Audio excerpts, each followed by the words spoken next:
Hello parents, कैसे हो सब? बढ़िया। केमिस्ट्री पढ़ रहे थे अपन और ये केमिस्ट्री क्रेश कोर्स का चैप्टर पढ़ रहे हैं अपन। इसके अंदर पीरियोडिक टेबल, और इसमें अपन इससे पहले लेक्चर्स कर चुके हैं, 2 अपन ने इसके पार्ट कर चुके हैं, तीसरा पार्ट है इस चैप्टर का। इसमें अपन बहुत ही समझ के इसको पढ़ रहे हैं। रीजन ये है क्योंकि ये बेस बनाता है इनऑर्गेनिक का भी, और ऑर्गेनिक में भी काफी चीजें यहां से रिलेट करोगे आप। ठीक है, आगे जब अपन केमिकल बॉन्डिंग में जाएंगे तब आपको बहुत सारी जो चीजें यहीं की वो काम आने वाली है। तो मतलब ये बेस है, इसलिए अपन इस पर ज्यादा वक्त लगा रहे हैं। चलो, डिस्क्रिप्शन में आपको ऐप का लिंक मिल जाएगा, वहां पर उसको डाउनलोड कर लेना। वहां पर आपको टेस्ट मिल जाएंगे, फ्री ऑफ कॉस्ट है सब कुछ, नोट्स वगैरह भी आपको वहीं मिलेंगे। तो डिस्क्रिप्शन में ऐप का लिंक है, डाउनलोड कर लेना। उसके अलावा टेलीग्राम चैनल का लिंक भी है, उसको वहां पर भी ज्वाइन कर लेना। कब क्लास होनी है, कब नहीं होनी, कितनी बजे होनी है, सारा अपडेट वहीं मिल जाता है आपको। चलो जी, शुरुआत करते हैं आज के लेक्चर की। शुरुआत करने से पहले एक छोटी सी रिक्वेस्ट और कर लेता हूं, वीडियो को लाइक जरूर से कर देना, कमेंट सेक्शन में कमेंट कर देना, और जिसने भी चैनल को सब्सक्राइब नहीं कर रखा है वो चैनल को सब्सक्राइब कर लेना। चलो अब शुरुआत करते हैं। परमाणु त्रिज्या पर पढ़ रहे थे, क्या परमाणु त्रिज्या होती है वो अपन ने बात कर ली थी। आज के लेक्चर में अपन बात करेंगे, देखो क्या पढ़ने वाले हैं आज के लेक्चर में अपन। परमाणु त्रिज्या जो है उसके पीरियड के अंदर क्या वेरिएशंस आते हैं, क्या परिवर्तन आते हैं, ग्रुप के अंदर कैसे किस प्रकार के परिवर्तन आते हैं, वो सारे पढ़ने वाले हैं। फिर अपन आयनन एंथैल्पी की बात करेंगे, आयनाइजेशन एंथैल्पी या फिर आयनाइजेशन एनर्जी या फिर आयनन एंथैल्पी की अपन बात करने वाले हैं, ये नोट करेंगे। उसके बाद अपने 2 टॉपिक्स और बचेंगे, ठीक है, उनके बारे में अपन आगे बात करते हैं। आ जाओ शुरुआत करते हैं आज के लेक्चर की। बात करेंगे अपन पीरियड में परमाणु त्रिज्या का वेरिएशन। इससे पहले अपन परमाणु त्रिज्या पिछले वाले जो पार्ट था अपना उसके अंदर अपन कर चुके हैं।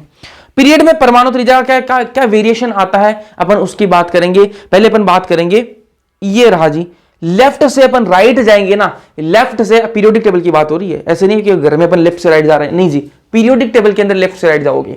पीरियोडिक टेबल में अपन लेफ्ट साइड से राइट साइड में जब जाते हैं तो क्या होगा, जेड स्टार बढ़ता है। और जेड स्टार क्या होता है भैया, जेड स्टार होता है, याद आया क्या, अरे याद आ रहा है क्या, प्रभावी नाभिकीय आवेश।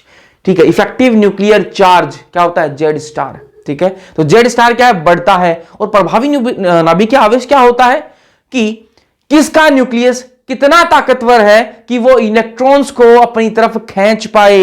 ये क्या है, एक एटम है, परमाणु है, इसके बीच में क्या है, ये न्यूक्लियस, यहां पर इलेक्ट्रॉन्स हैं। इलेक्ट्रॉन आप सबको पता है कैसे होते हैं, नेगेटिवली चार्ज होते हैं, और बीच में जो न्यूक्लियस है वो कैसा होता है, पॉजिटिव। इलेक्ट्रॉन नेगेटिव और न्यूक्लियस पॉजिटिव। पॉजिटिव जो है वो नेगेटिव को अपनी तरफ खींचेगा, जब खींचेगा तो इलेक्ट्रॉन्स जो हैं वो अंदर की तरफ आएंगे और साइज क्या हो जाएगी, छोटी हो जाएगी।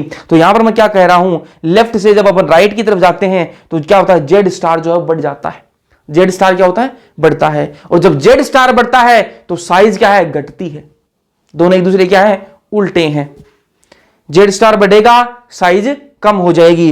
तो लिथियम क्या है आपका, लेफ्ट साइड में आपका क्या होता है, लिथियम होता है, एस ब्लॉक का मेंबर है पहले ग्रुप का। ठीक है, फिर लिथियम से जैसे ही मैं फ्लोरीन की तरफ जाता जाऊंगा, साइज क्या है, घटती जाएगी, त्रिज्या जो है वो घटती जाएगी। साइज घट जाएगी तो त्रिज्या अपने आप घट जाएगी, परमाणु त्रिज्या अपने आप घट जाएगी। ठीक है, और जेड स्टार यहां पर बढ़ता है। ठीक है भैया, आपने यहां पर फ्लोरीन तक की क्यों लिख रखा है, इसके आगे 18वां ग्रुप भी तो आता है ना, इसके आगे 18वां ग्रुप भी तो आएगा जिसमें आपकी नोबल गैसेस होंगी। ठीक है, फ्लोरीन के आगे नियोन भी तो आएगा। मैंने कहा ठीक बात है, आपका आएगा, लेकिन नियोन की साइज क्या होती है, इन सब में सबसे बड़ी नियोन की साइज होती है। जो आपके नोबल गैसेस हैं उनकी साइज सबसे बड़ी होती है। भैया क्यों होती है, ठीक है, जो आपकी नियोन है वो क्या है, नोबल गैस है। और नोबल गैस की क्या देखी जाती है, इनकी देखी जाती है वंडरवॉल त्रिज्या देखी जाती है। और वंडरवॉल त्रिज्या जो होती है ना वो क्या होती है, अधिकतम होती है, सबसे ज्यादा वही होती है। ठीक है, अब वापस एक बार रिपीट करेंगे इस बात को, फिर अपन आगे बढ़ेंगे। अपन पढ़ क्या रहे हैं, पढ़ रहे हैं अपन परमाणु त्रिज्या अपन पढ़ रहे हैं। होती क्या है परमाणु त्रिज्या, इसके बारे में अपन बात कर चुके हैं। अब अपन बात कर रहे हैं कि एक पीरियड के अंदर, पीरियड जो ऐसे तिरछे होते हैं वो पीरियड, ठीक है, एक पीरियड के अंदर कैसा वेरिएशन आता है परमाणु त्रिज्या का। तो मैंने सिंपल सा आपको बता दिया कि भैया अपन लेफ्ट से राइट साइड में जाएंगे, लेफ्ट से जब अपन राइट साइड में चलेंगे तो क्या होगा, जेड स्टार जो है वो बढ़ता है, प्रभावी नाभिकीय आवेश बढ़ता है, और जब प्रभावी नाभिकीय आवेश जेड स्टार बढ़ेगा तो क्या होगा, न्यूक्लियस बाहर के इलेक्ट्रॉन्स को अपनी तरफ खींचेगा, और अपनी तरफ खींचेगा तो परमाणु की साइज छोटी होगी, और परमाणु की साइज जब छोटी हो जाएगी ना तो त्रिज्या अपने आप कम हो जाएगी। ठीक बात है। ये बात हुई अपनी 17वें ग्रुप तक की। 18वें ग्रुप के अंदर कौन होती है, नोबल गैसेस होती हैं, और नोबल गैसेस के लिए अपन क्या देखते हैं, वंडरवाल त्रिज्या देखते हैं, और वंडरवाल त्रिज्या जो है वो अधिकतम होती है, इसलिए नियोन को मैंने यहां लिखा है, क्योंकि इन सब में जो त्रिज्या है वो सबसे ज्यादा किसकी होगी, नियोन की त्रिज्या सबसे ज्यादा होगी। क्यों, वो नोबल गैस है, उसके लिए अपन वंडरवाल त्रिज्या देखेंगे। ठीक है, आज एस और पी ब्लॉक के लिए लेफ्ट से राइट जाने पर साइज घटती है और जेड स्टार बढ़ता है। अब जब अपन एस और पी ब्लॉक की बात करते हैं ना, एस और पी ब्लॉक की बात करते हैं तो अपन पीरियड में जाएं। ठीक है, पीरियड किसका, एस और ब्लॉक का, एस और पी ब्लॉक का अगर पीरियड है उसमें अपन लेफ्ट से राइट जाते हैं तो क्या होता है, जेड स्टार बढ़ता है और साइज क्या है, घटती है। लेकिन नोबल गैसेस की त्रिज्या अधिकतम होती है। ये बात मैंने जो मैंने अभी बोल के बताई वही बात यहां पर आपके नोट्स में भी ऐड कर दी है। कल को आप क्लास में बोली हुई बात तो भूल जाओगे, लेकिन जब नोट्स पढ़ोगे तो आपको ये बातें याद रहेंगी। चलो, ये तो बात होगी एस और पी ब्लॉक का, तो बात होगी अपनी, है ना। एस और पी ब्लॉक के अंदर क्या होगा, लेफ्ट से राइट जाओगे आपका क्या होगा, साइज जो है वो घटती जाएगी क्योंकि जेड स्टार बढ़ रहा है। ठीक है, डी ब्लॉक के अंदर क्या होगा भैया, डी ब्लॉक के अंदर क्या होगा, देखो डी ब्लॉक के अंदर जो 3D सीरीज है, जो 3D सीरीज है, ठीक है, अब मैं आपको पहले जो पार्ट इस चैप्टर का पहला पार्ट करवाया था उसी के अंदर मैं आपको बता चुका हूं कि 3D सीरीज 4D सीरीज ये क्या सारी क्या चीजें क्या है। एक बार अपनी पीरियोडिक टेबल देखोगे तो फोटो देखोगे उसकी, आप समझ जाओगे 3D सीरीज क्या है। ठीक है, चलो भाई, इसके अंदर वेरिएशन अलग अलग आते हैं, इसमें अलग अलग प्रकार के परिवर्तन है। ऐसा यार फिक्स रूल नहीं है कि भैया आप लेफ्ट से राइट जाओगे तो क्या होगी, साइज घटेगी, ऐसा फिक्स नहीं है। यहां पर बीच में कहीं घटती है, कहीं बढ़ती है, कहीं बराबर रहती है, ऐसा सिस्टम है। ठीक है, उसको देख लेते हैं और उसके रीजंस भी हैं, समझते हैं उनको। जैसे स्कैंडियम से मैं मैंगनीज तक जाता हूं ना, स्कैंडियम से मैं मैंगनीज तक जाता हूं तो क्या होता है, जो साइज क्या है, घटती है, साइज क्या है, घटती है। और साइज घटने का रीजन क्या है, साइज घटने का रीजन क्या है वो सुनो भाई। नाभिक और इलेक्ट्रॉन के बीच में आकर्षण जो है वो बढ़ता है। ठीक है, नाभिक और इलेक्ट्रॉन के बीच में आकर्षण बढ़ता है, मतलब जेड स्टार बढ़ता है। नाभिक और इलेक्ट्रॉन के बीच में आकर्षण कौन सा है, प्रभावी नाभिकीय आवेश, और उसको क्या कहते हैं अपन, जेड स्टार। ठीक है, तो जेड स्टार क्या है, बढ़ता है। और इलेक्ट्रॉन के बीच में प्रतिकर्षण जो है ना वो घटता है। नाभिक और इलेक्ट्रॉन के बीच में आकर्षण बढ़ता है, इलेक्ट्रॉन के बीच में जो प्रतिकर्षण है वो घटता है। इलेक्ट्रॉन के बीच में प्रतिकर्षण को क्या कहते हैं अपन, स्क्रीनिंग इफेक्ट, आवरण प्रभाव कहते हैं। ठीक है, और जब आवरण प्रभाव किसी का ज्यादा होता है ना तो साइज क्या है, बढ़ती है। लेकिन यहां क्या कह रहा है, इलेक्ट्रॉन प्रतिकर्षण घट रहा है, मतलब आवरण प्रभाव कम है, और आवरण प्रभाव कम है और प्रभावी नाभिकीय आवेश ज्यादा है। सीधा सा मतलब क्या है, यहां पर साइज क्या होगी, घटेगी। सही बात है क्या, एक बार मैं आपको दिखा भी देता हूं। ये क्या है आपका न्यूक्लियस, ये कोई एटम है, इसमें यहां पर क्या है, इलेक्ट्रॉन्स भरे हुए हैं भैया, इलेक्ट्रॉन्स हैं, इलेक्ट्रॉन्स हैं, इलेक्ट्रॉन्स हैं। इलेक्ट्रॉन क्या है, नेगेटिवली चार्ज। ठीक है, और यहां पर क्या बोल रहा है कि जब अपन स्कैंडियम से मैंगनीज तक जाते हैं तो क्या होता है, नाभिक और इलेक्ट्रॉन के बीच में क्या है, आकर्षण बढ़ता है। मतलब सीधी सी बात यह है कि इलेक्ट्रॉन और नाभिक के बीच में क्या है, आकर्षण बढ़ रहा है। मतलब क्या है, न्यूक्लियस जो है वो इलेक्ट्रॉन्स को अपनी तरफ खींचेगा, अंदर की तरफ खींचेगा। जब अंदर की तरफ खींचेगा तो साइज क्या होगी, घटेगी अपने आप। अरे किसी चीज को आप, कोई एक क्या है, कोई एक रस्सी है, ठीक है, उसको आप अपनी तरफ खींच रहे हो, अपनी तरफ खींच रहे हो, कोई एक रस्सी से कोई चीज बंधी हुई है, आप उसको अपनी तरफ खींच रहे हो, तो क्या होगी, वो चीज आपके पास आती जाएगी या नहीं आती जाएगी, बिल्कुल आती जाएगी। वही चीज यहां पर हो रही है कि ये न्यूक्लियस जो है, नाभिक जो है, वो इलेक्ट्रॉन्स को अपनी तरफ खींचेगा तो साइज अपने आप छोटी होती जाएगी। बिल्कुल भैया। और इलेक्ट्रॉन के बीच में प्रतिकर्षण जो है वो कम है। यहां पर इलेक्ट्रॉन के बीच में प्रतिकर्षण का मतलब क्या है, मान लो इसके अंदर एक और शेल है और इसके अंदर भी क्या है, इलेक्ट्रॉन्स हैं, ठीक है। इसके जो इलेक्ट्रॉन्स हैं, अगर इसके बाहर वाले इलेक्ट्रॉन्स के धक्का मारेंगे, ठीक है, तो साइज बढ़नी चाहिए, लेकिन ये कम धक्का मार रहे हैं इसलिए साइज क्या घट रही है। अब ये धक्का कैसे मारते हैं, ये मैं पहले पार्ट के अंदर बता चुका हूं आपको कि स्क्रीनिंग इफेक्ट क्या होता है, आवरण प्रभाव क्या होता है। तो अगर आप कंटिन्यूटी में देखोगे तो चीजें सब ज्यादा बेटर अंडरस्टैंडिंग बनेगी। तो स्कैंडियम से अपन मैंगनीज तक जाते हैं तो क्या होता है, नाभिक और इलेक्ट्रॉन के बीच में आकर्षण जो वो बढ़ता है, इस वजह से साइज क्या है, घटती है। स्कैंडियम से मैंगनीज तक साइज घटती है। फिर अपन आयरन से कॉपर तक जाते हैं। आयरन से जब अपन कॉपर की तरफ चलते हैं तो नाभिक और इलेक्ट्रॉन के बीच में जो आकर्षण है और इलेक्ट्रॉन के बीच में जो प्रतिकर्षण है वो लगभग बराबर रहते हैं, लगभग बराबर रहते हैं। यहां पर क्या था, आकर्षण बढ़ रहा था, प्रतिकर्षण घट रहा था, लेकिन यहां पर क्या, आकर्षण और प्रतिकर्षण जो है वो लगभग बराबर है, लगभग बराबर है, तो साइज भी क्या होगी, लगभग सेम होगी। आयरन और आपके कॉपर, इन चारों एलिमेंट्स की क्या होगी, आपकी साइज लगभग समान रहती है। फिर देखो कॉपर से अगर अपन जेडन की तरफ जाते हैं तो साइज क्या है, बढ़ती है। ठीक है, क्यों बढ़ती है, क्योंकि नाभिक और इलेक्ट्रॉन के बीच में आकर्षण जो वो कम होता है और इलेक्ट्रॉन के बीच में जो प्रतिकर्षण है वो बढ़ जाता है, मतलब आवरण प्रभाव जो है, स्क्रीनिंग इफेक्ट बढ़ जाता है। स्क्रीनिंग इफेक्ट बढ़ेगा तो साइज क्या है, बढ़ती है। एक बार वापस रिपीट करूंगा पूरी इस डी ब्लॉक के अंदर, तो थर्ड सीरीज है उसके अंदर आपको परमाणु त्रिज्या का कैसा ट्रेंड देखने के लिए मिलता है, किस प्रकार के वेरिएशन देखने के लिए मिलते हैं। एस और पी ब्लॉक के लिए तो सिंपल है भाई, क्या करना आपको, लेफ्ट से राइट जाओगे क्या होगा, जेड स्टार बढ़ेगा और साइज क्या घटेगी, साइज घटेगी तो त्रिज्या भी घटेगी। ठीक है, लेकिन 3D सीरीज में बात करें तो स्कैंडियम से आप मैंगनीज तक जाते हो तो नाभिक और इलेक्ट्रॉन के बीच में आकर्षण बढ़ता है और इलेक्ट्रॉन के बीच में जो प्रतिकर्षण होता है वो घटता है, इस वजह से क्या है, साइज क्या है, घटती है। फिर अपन आयरन से कॉपर तक जाते हैं तो क्या होता है, नाभिक और इलेक्ट्रॉन के बीच में आकर्षण जो है वो किसके बराबर होता है, इलेक्ट्रॉन के बीच में जो प्रतिकर्षण है वो दोनों बराबर होते हैं, इसलिए साइज भी लगभग क्या है, बराबर ही रहती है। और कॉपर से जब हम जेडन की तरफ जाते हैं, जिंक की तरफ जाते हैं, साइज क्या है, बढ़ती है। क्यों, क्योंकि नाभिक और इलेक्ट्रॉन के बीच में आकर्षण जो है वो घटता है और इलेक्ट्रॉन के बीच में प्रतिकर्षण जो है वो बढ़ता है। सिंपल बात है। ठीक, आगे बढ़ते हैं। बात करें फिर 4D सीरीज की, 4D सीरीज में लगभग सेम ही रहेगा। ठीक है, 5D सीरीज में भी लगभग यही सेम है। ठीक है, ए ब्लॉक की बात करें तो लेंथेनॉइड्स के अंदर क्या होगा, साइज जो है वो घटेगी। ठीक है, और एक्टिनॉइड्स के अंदर क्या होगी, साइज घटेगी। कब घटेगी, लेफ्ट से अपन राइट की तरफ जाएंगे। देखो ए ब्लॉक के अंदर लेंथेनॉइड्स की बात करें, लेफ्ट से राइट की तरफ जाओगे तो क्या होगी, साइज क्या होगी, घटेगी आपकी।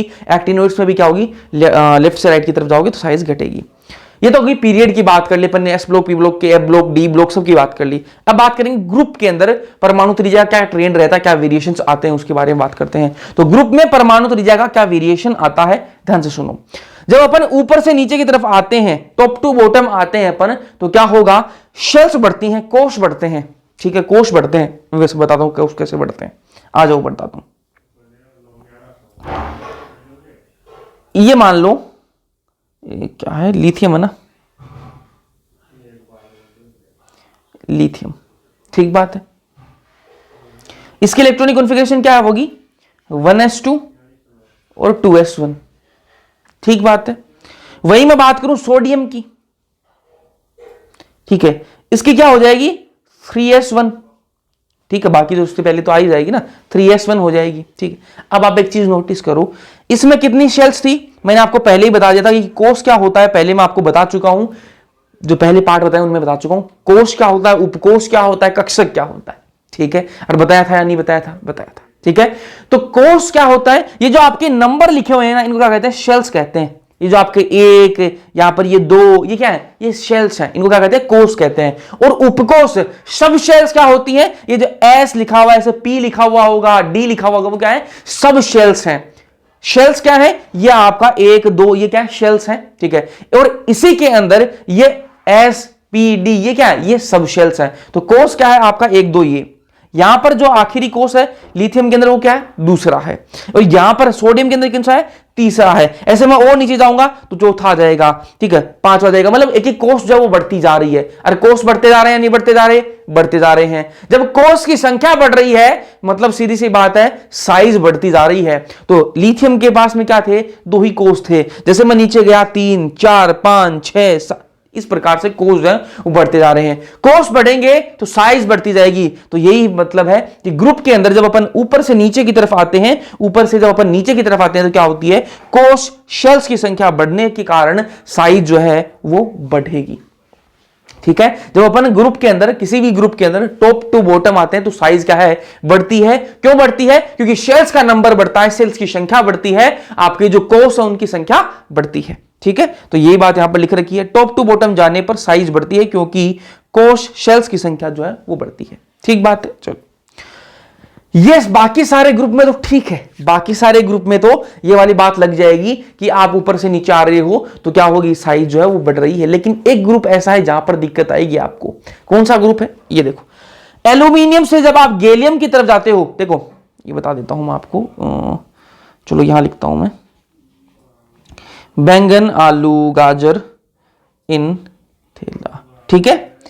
अब मैंने आपको क्या बताया कि जब आप ऊपर से नीचे की तरफ जाते हो, टॉप टू बॉटम जाते हो, तो क्या होती है, साइज क्या है, बढ़ती है, ठीक है। तो टॉप टू बॉटम आएंगे अपन तो साइज क्या होनी चाहिए, बढ़नी चाहिए। लेकिन यहां एक पेच है, क्या पेच है, ध्यान से सुनो। जब अपन एल्यूमिनियम से गैलियम की तरफ नीचे की तरफ आते हैं तो एल्यूमिनियम से साइज किसकी बड़ी होनी चाहिए, एल्यूमिनियम की बड़ी होनी चाहिए, गैलियम की बड़ी होनी चाहिए। आपका सीधा आंसर होना चाहिए भैया गैलियम की बड़ी होनी चाहिए। क्यों, क्योंकि नीचे की तरफ आ रहे हैं तो सेल्स बढ़ेंगी, सेल्स कोष बढ़ेंगे, कोष बढ़ेंगे तो साइज बढ़नी चाहिए। मैंने कहा ठीक बात, आपकी बात तो ठीक है, लेकिन ऐसा होता नहीं है। क्यों नहीं होता, और क्वेश्चन यहीं से आता है आपको, वो तो आप सब बता करके जाओगे कि भैया ऊपर लेफ्ट टू राइट जाएंगे तो साइज घटती है, ऊपर से नीचे जाते तो साइज बढ़ती है, ये तो सब पढ़ के जाएंगे। क्वेश्चन कहां से आएगा, एक्सेप्शन से क्वेश्चन पूछता है वो, ठीक है। अब यहां पे क्या है, एल्यूमिनियम से गैलियम की साइज बड़ी होनी चाहिए थी लेकिन है नहीं। रीजन आ जाता है यहां पर, डी ब्लॉक की जो तत्व होते हैं ना, डी ब्लॉक की जो डी सबशेल है उसकी क्या है, जो उसके जो इलेक्ट्रॉन्स हैं उनकी क्या होती है, जो स्क्रीनिंग इफेक्ट होता है, पुअर शील्डिंग इफेक्ट होती है उनका, ठीक है। जो स्क्रीनिंग इफेक्ट है, जो आवरण प्रभाव है, वो कमजोर होता है उनका, ठीक है। उसके कमजोर होने के कारण, ठीक है, ये जो गैलियम है ना, ये जो गैलियम है, इसकी साइज जो है, इसकी साइज बढ़ती नहीं है, इसकी साइज एल्यूमिनियम से कम रहती है, ठीक है। तो एल्यूमिनियम से गैलियम की साइज घटती है, ठीक है। अब आपको पता होना चाहिए कि एल्यूमिनियम से जब अपन गैलियम की तरफ जाते हैं साइज बढ़नी चाहिए थी लेकिन बढ़ नहीं रही है। क्यों नहीं बढ़ रही है, ठीक है, उसका रीजन अभी आपको देंगे। गैलियम जो है डी ब्लॉक के बाद उपस्थित होता है पीरियोडिक टेबल के अंदर। जब अपन देखेंगे, मैं आपको दिखा भी देता हूं, चलो पीरियोडिक टेबल में चलते हैं, काफी पीछे आना पड़ेगा अपन को, लेकिन आ जाएंगे। क्या हुआ, ये सारा सुद्धा ही बंद हो गया, हैंग हो गया ये, थोड़ा सा इंतजार करो भाई, मुझसे क्या ही है, आ जाओ पीरियोडिक टेबल तो देखेंगे अब तो। ये देखो भाई, ये आपका क्या है, बैंगन, या आपका आलू, ये गाजर, ठीक है। Boron, aluminium, gallium. अपन नीचे की तरफ जा रहे हैं, तो गैलियम की साइज बड़ी होनी चाहिए थी। लेकिन आप एक चीज नोटिस करो, गैलियम से पहले कौन से ब्लॉक के एलिमेंट्स हैं भैया, डी ब्लॉक के एलिमेंट्स हैं, डी ब्लॉक के एलिमेंट्स हैं। और डी ब्लॉक जो डी सबशेल होती है, डी के जो इलेक्ट्रॉन्स हैं, डी ऑर्बिटल के जो इलेक्ट्रॉन्स होते हैं, उनकी पुअर शील्डिंग इफेक्ट होती है, उनका जो आवरण प्रभाव होता है, जो स्क्रीनिंग इफेक्ट होता है, वो बहुत कम होता है, कमजोर होता है उनका। और उसे कमजोर होने के कारण इसकी साइज बढ़नी चाहिए थी गैलियम की, लेकिन बढ़ती नहीं है। उसके कारण क्या है, एल्यूमिनियम से घटती है, ठीक है। एल्यूमिनियम से बड़ा होना चाहिए था गैलियम, लेकिन ऐसा होता नहीं है, ठीक है। चलो, इसका रीजन यही है जो मैं आपको बता दिया है मैंने। एग्जाम में क्वेश्चन आ सकता है यहां से, क्योंकि आया हुआ है तो आ सकता है। तो गैलियम जो है वो डी ब्लॉक के बाद उपस्थित होता है, दिखा चुका हूं आपको पीरियोडिक टेबल के अंदर। इनका कमजोर आवरण प्रभाव होता है। आवरण प्रभाव कैसा होता है, कमजोर होता है, ठीक है। और आवरण प्रभाव अगर कमजोर होगा, ठीक है, तो क्या होगा, जेड स्टार बढ़ेगा, और जेड स्टार जब बढ़ता है तो साइज क्या होती है, कम होती है। सबको पता है ये बात। तो एल्यूमिनियम से गैलियम की तरफ जाते हैं तो साइज बढ़नी चाहिए थी, लेकिन बढ़ती नहीं है। क्यों नहीं बढ़ती है, क्योंकि गैलियम जो है वो डी ब्लॉक एलिमेंट्स के बाद में मौजूद है, और इसी के कारण डी ब्लॉक वालों का क्या है, आपका आवरण प्रभाव कम होता है।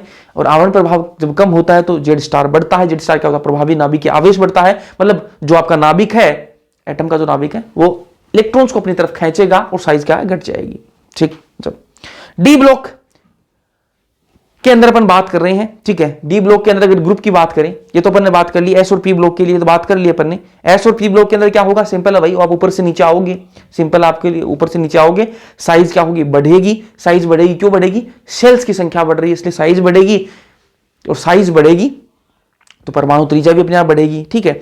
वहीं मैं बात करूं पी ब्लॉक के लिए भी सेम है, बस ये आपको एल्यूमिनियम और गैलियम वाली बात आपको याद रखनी है। अब बात करें डी ब्लॉक की। डी ब्लॉक के अंदर अगर आप इनकी बात करो ना, एस सी वाई ला, ठीक है, ठीक है, एस सी वाई ला, ठीक, इनकी अगर आप बात करो तो ऊपर से नीचे की तरफ आओगे तो कोश शेल्स की संख्या बढ़ने के कारण साइज बढ़ती है। सिर्फ आपको इन तीन की बात करनी है, इसके अलावा ट्रेंड जो है वो बदल जाता है। कैसे बदलता है अभी मैं बात करूंगा, लेकिन अभी आपको सिर्फ इतना याद रखना है कि स्कैंडियम से आप नीचे की तरफ आओगे, ठीक है, तो क्या होगी, साइज बढ़ेगी, ठीक है, क्यों, क्योंकि सेल्स की संख्या बढ़ रही है। लेकिन उसके अलावा अगर आप कोई भी देखो, इन तीन के अलावा आप कोई भी किसी को भी देखते हो तो 4D से 5D साइज सेम ही रहती है। 4D से आप 5D में आओगे तो साइज क्या होगी, सेम ही रहेगी, एक्सेप्ट Y और LA, ठीक है, इनको छोड़ के, इन दोनों को छोड़ के बाकी 4D से आप 5D में आओगे तो 4D और 5D की साइज सेम ही होती है। भैया ऐसा क्यों है, यहां पर जो है 5D जो है, 5D से पहले लेंथेनोइड्स भरे जाते हैं। 5D से पहले क्या भरे जाते हैं, लेंथेनोइड्स भरे जाते हैं। और लेंथेनोइड्स में कौन भरे जाते हैं, एफ ब्लॉक आ जाते हैं। लेंथेनोइड्स किसके हैं, एफ ब्लॉक के, ठीक। अरे लेंथेनोइड सीरीज कहां आती है, एफ ब्लॉक के अंदर तो आती है। और एफ ब्लॉक है मतलब क्या है, एफ सबशेल भरी जाएगी उनमें। और एफ सबशेल जो है इसका क्या होता है, आवरण प्रभाव कैसा होता है, कमजोर होता है, जो डी ब्लॉक से भी कमजोर होता है। तो जो रीजन मैंने अभी आपको गैलियम में दिया था, यहां पर जो रीजन मैंने आपको गैलियम में दिया था कि इनका डी ब्लॉक वालों का आवरण प्रभाव कम होता है, वैसा ही यहां पर एफ ब्लॉक का क्या है, कमजोर आवरण प्रभाव होता है। और जब कमजोर आवरण प्रभाव होता है तो क्या होता है, जेड स्टार बढ़ता है, और जेड स्टार बढ़ता है तो साइज क्या है, कम होती है। तो मैं आपको बता रहा हूं, ऊपर से जब अपन नीचे की तरफ आते हैं ग्रुप के अंदर तो साइज बढ़नी चाहिए, बिल्कुल भैया बढ़नी चाहिए।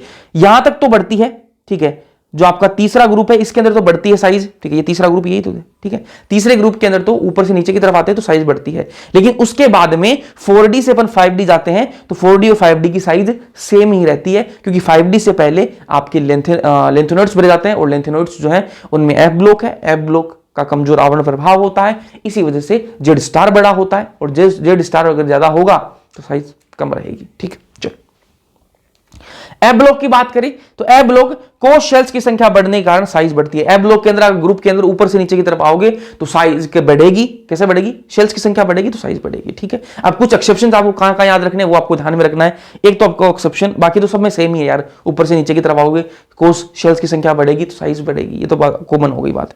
आपको एक तो ये वाली बात जो है ना, ये वाली बात जो आपको इंपॉर्टेंट है, ये आपको याद रखनी है, ठीक है। इसका रीजन भी आपको पता होना चाहिए। दूसरी आपको ये वाली बात याद रखनी है, ठीक है। इसको मैं डी एंड एफ ब्लॉक के अंदर आपको और पढ़ाऊंगा, जब डी एंड एफ ब्लॉक का पूरा चैप्टर है उसमें और पढ़ाऊंगा, लेकिन अभी आपको ये वाली बात याद रखनी है, वहां पर पूछूंगा भी, ठीक है। चलो आगे बात करते हैं। ये तो अपन ने बात कर ली, सेम ग्रुप की बात कर ली, ठीक है। सेम ग्रुप के अंदर अगर मामला हो तो कैसे करेंगे अपन, लेकिन अगर अलग अलग पीरियड और ग्रुप में आयनिक त्रिज्या अपन को देखनी हो, अलग अलग ग्रुप और पीरियड में अगर अपन आयनिक त्रिज्या देखनी हो तो अपन कैसे देखेंगे। सेम पीरियड के अंदर तो सेम सिंपल है भैया, लेफ्ट से राइट जाओगे, सिंपल हो गया, ठीक है। लेकिन अलग अलग पीरियड की बात करूं, देखो सेकंड पीरियड में अगर सेकंड पीरियड के सारे तत्व हैं आपके, ठीक है, उन्हीं की अगर मैं बात करता हूं तो आप लेफ्ट से राइट जाओगे तो क्या होगा, साइज क्या होगी, घटेगी, साइज घटेगी तो परमाणु त्रिज्या वो भी घटेगी। लेकिन अगर मैं कंपैरिजन कर लूं किसका, सेकंड पीरियड और थर्ड पीरियड का अगर मैं कंपैरिजन कर लूं तब क्या होगा, अभी उसकी बात करते हैं। आ जाओ, सेकंड और थर्ड पीरियड की आयनिक त्रिज्या के बारे में कंपैरिजन है यहां पे, ठीक है। और ये जो डिपेंड करता है वो कैसे करता है, पॉजिटिव चार्ज जिसका ज्यादा होगा, ठीक है, पॉजिटिव चार्ज जिसका ज्यादा होगा उसकी साइज उतनी कम होगी। वापस सुनो ध्यान से, अगर आप कंपैरिजन कर रहे हो किसका, सेकंड और थर्ड पीरियड का अगर कंपैरिजन कर रहे हो, उसकी आयनिक त्रिज्या अगर आपसे कंपैरिजन करवा रहा हो, आपको दो एलिमेंट दे दे, एक सेकंड पीरियड का एलिमेंट दे दिया, क्वेश्चन में तो ऐसे देगा, क्वेश्चन में तो आपको ऐसे भी देगा, थ्योरी वाला क्वेश्चन थोड़ा ना पूछेगा आपको कि भाई सेकंड पीरियड और थर्ड पीरियड में जाएंगे तो कैसे क्या ट्रेंड चेंज होगा, ऐसा थोड़ा ना पूछेगा आपको क्वेश्चन तो आपको ऐसे पूछेगा, एक एलिमेंट आपको सेकंड पीरियड का दे दिया, एक आपको थर्ड पीरियड का दे दिया, और कहे कि इनकी आयनिक त्रिज्या हमें बताओ, तो कैसे बताओगे आप, किसकी ज्यादा होगी कैसे बताओगे, तो उसके लिए आप क्या है, जिसका पॉजिटिव चार्ज जितना ज्यादा होगा ना, जिसका पॉजिटिव चार्ज जितना ज्यादा होगा उसकी साइज उतनी कम होगी, और साइज उतनी कम होगी मतलब परमाणु त्रिज्या जो है, आयनिक त्रिज्या जो है वो उसकी कम होगी, ठीक बात है। चलो सिंपल सा आपको ये फॉर्मूला याद रखना है, और ये फॉर्मूला क्या है, बहुत सिंपल है भैया, पॉजिटिव चार्ज जिसका ज्यादा साइज उसकी कम, ठीक है। ये किसके लिए नहीं लागू होगा, Be+2 और Al+3 के लिए लागू नहीं होगा, बाकी सब में लगा देना, ठीक है। आ जाओ,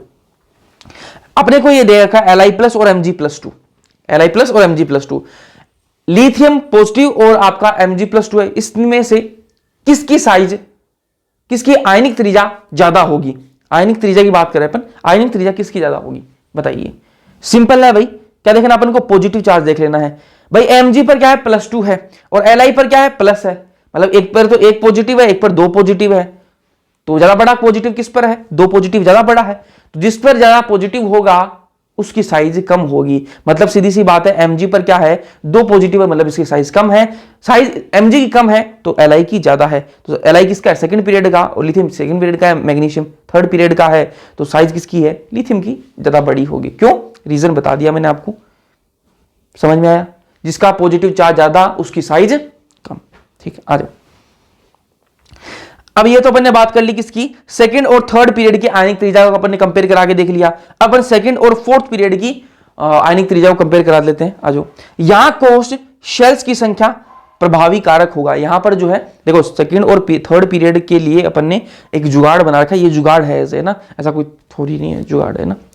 सेकंड और थर्ड पीरियड में अगर अपन को आयनिक त्रिज्या देखनी थी तो अपन ने क्या किया, जिसका पॉजिटिव चार्ज ज्यादा उसकी साइज कम करा दी। लेकिन जब अपन कंपैरिजन कराते हैं सेकंड और फोर्थ पीरियड के बीच में आयनिक त्रिज्या का, तब अपन क्या करते हैं, तब अपन करते हैं कोष शेल्स की संख्या देखते हैं। कोष शेल्स की संख्या अपन देखते हैं। यहां पर प्रभावी कारक कौन सा होगा, प्रभावी जो फैक्टर होगा वो होगा आपका शेल्स वाला। जिसके अंदर शेल्स ज्यादा होंगी उसकी साइज बड़ी होगी। ठीक है, अधिक शेल्स अधिक साइज, जिसके पास ज्यादा कोष होंगे, सेल्स होंगी, उसकी साइज उतनी ज्यादा होगी। जैसे आपने एग्जांपल अपने सामने, लिथियम Li+ और Ca+2। ठीक है, जो लिथियम है, ठीक है, वो सेकंड पीरियड का है, और ये कैल्शियम जो है अपना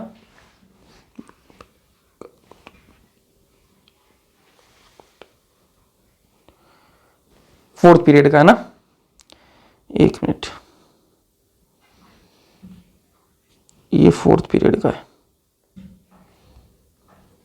तो मैं सोचो गलती कहां से हो रही है, कंपैरिजन अपन थर्ड और सेकंड और फोर्थ पीरियड का करने हैं। चलो ठीक है, लिथियम सेकंड पीरियड का है और कैल्शियम आपका फोर्थ पीरियड का है। ठीक बात है। चलो, अब इनमें साइज किसकी ज्यादा होगी, कैसे पता लगेगा, कैसे पता लगेगा। यहां पर मत कर देना कि भैया जिसका पॉजिटिव चार्ज ज्यादा उसकी साइज कम, नहीं, वो सेकंड और थर्ड पीरियड के लिए होता है, ये सेकंड और फोर्थ पीरियड के लिए नहीं होता। सेकंड और फोर्थ पीरियड में क्या कर देखते हैं अपन, शेल्स की संख्या किसमें ज्यादा है, सेल्स की संख्या, कैल्शियम के पास में शेल्स की संख्या ज्यादा होगी। सिंपल सी बात है, क्योंकि फोर्थ पीरियड का है ये, तो उसके पास में शेल्स की संख्या ज्यादा होगी। सेल्स की संख्या अगर अधिक है, अधिक कोष की संख्या, तो अधिक साइज भी होगी, तो साइज भी इसकी क्या होगी, बड़ी होगी, इसलिए कैल्शियम की साइज बड़ी होगी। ठीक है, तो इस प्रकार से कंपेरिजन करवाने के लिए आ सकता है। दोनों तरीके बता दिए मैंने आपको। सेकंड और थर्ड पीरियड में कंपेरिजन करवाएगा तो पॉजिटिव चार्ज से देख लेना, और सेकंड और फोर्थ पीरियड में अगर आपको कंपेरिजन करवा रहा है तो आप शेल्स की संख्या देख लेना।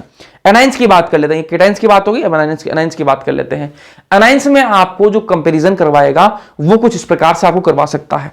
ठीक है, ये वाला आप ऑर्डर देखिए जी, ये वाला ऑर्डर देखिए आप, इसमें आप साइज आराम से बता दोगे, आराम से बता दोगे इसकी साइज आपको पता है। फिर कल बाहर आई आंटी, ठीक है, फ्लोरीन, क्लोरीन, ब्रोमीन, आयोडीन। ठीक है, एक बार मैं लिख के बताता हूं, चलो, फ्लोरीन, क्लोरीन, ब्रोमीन,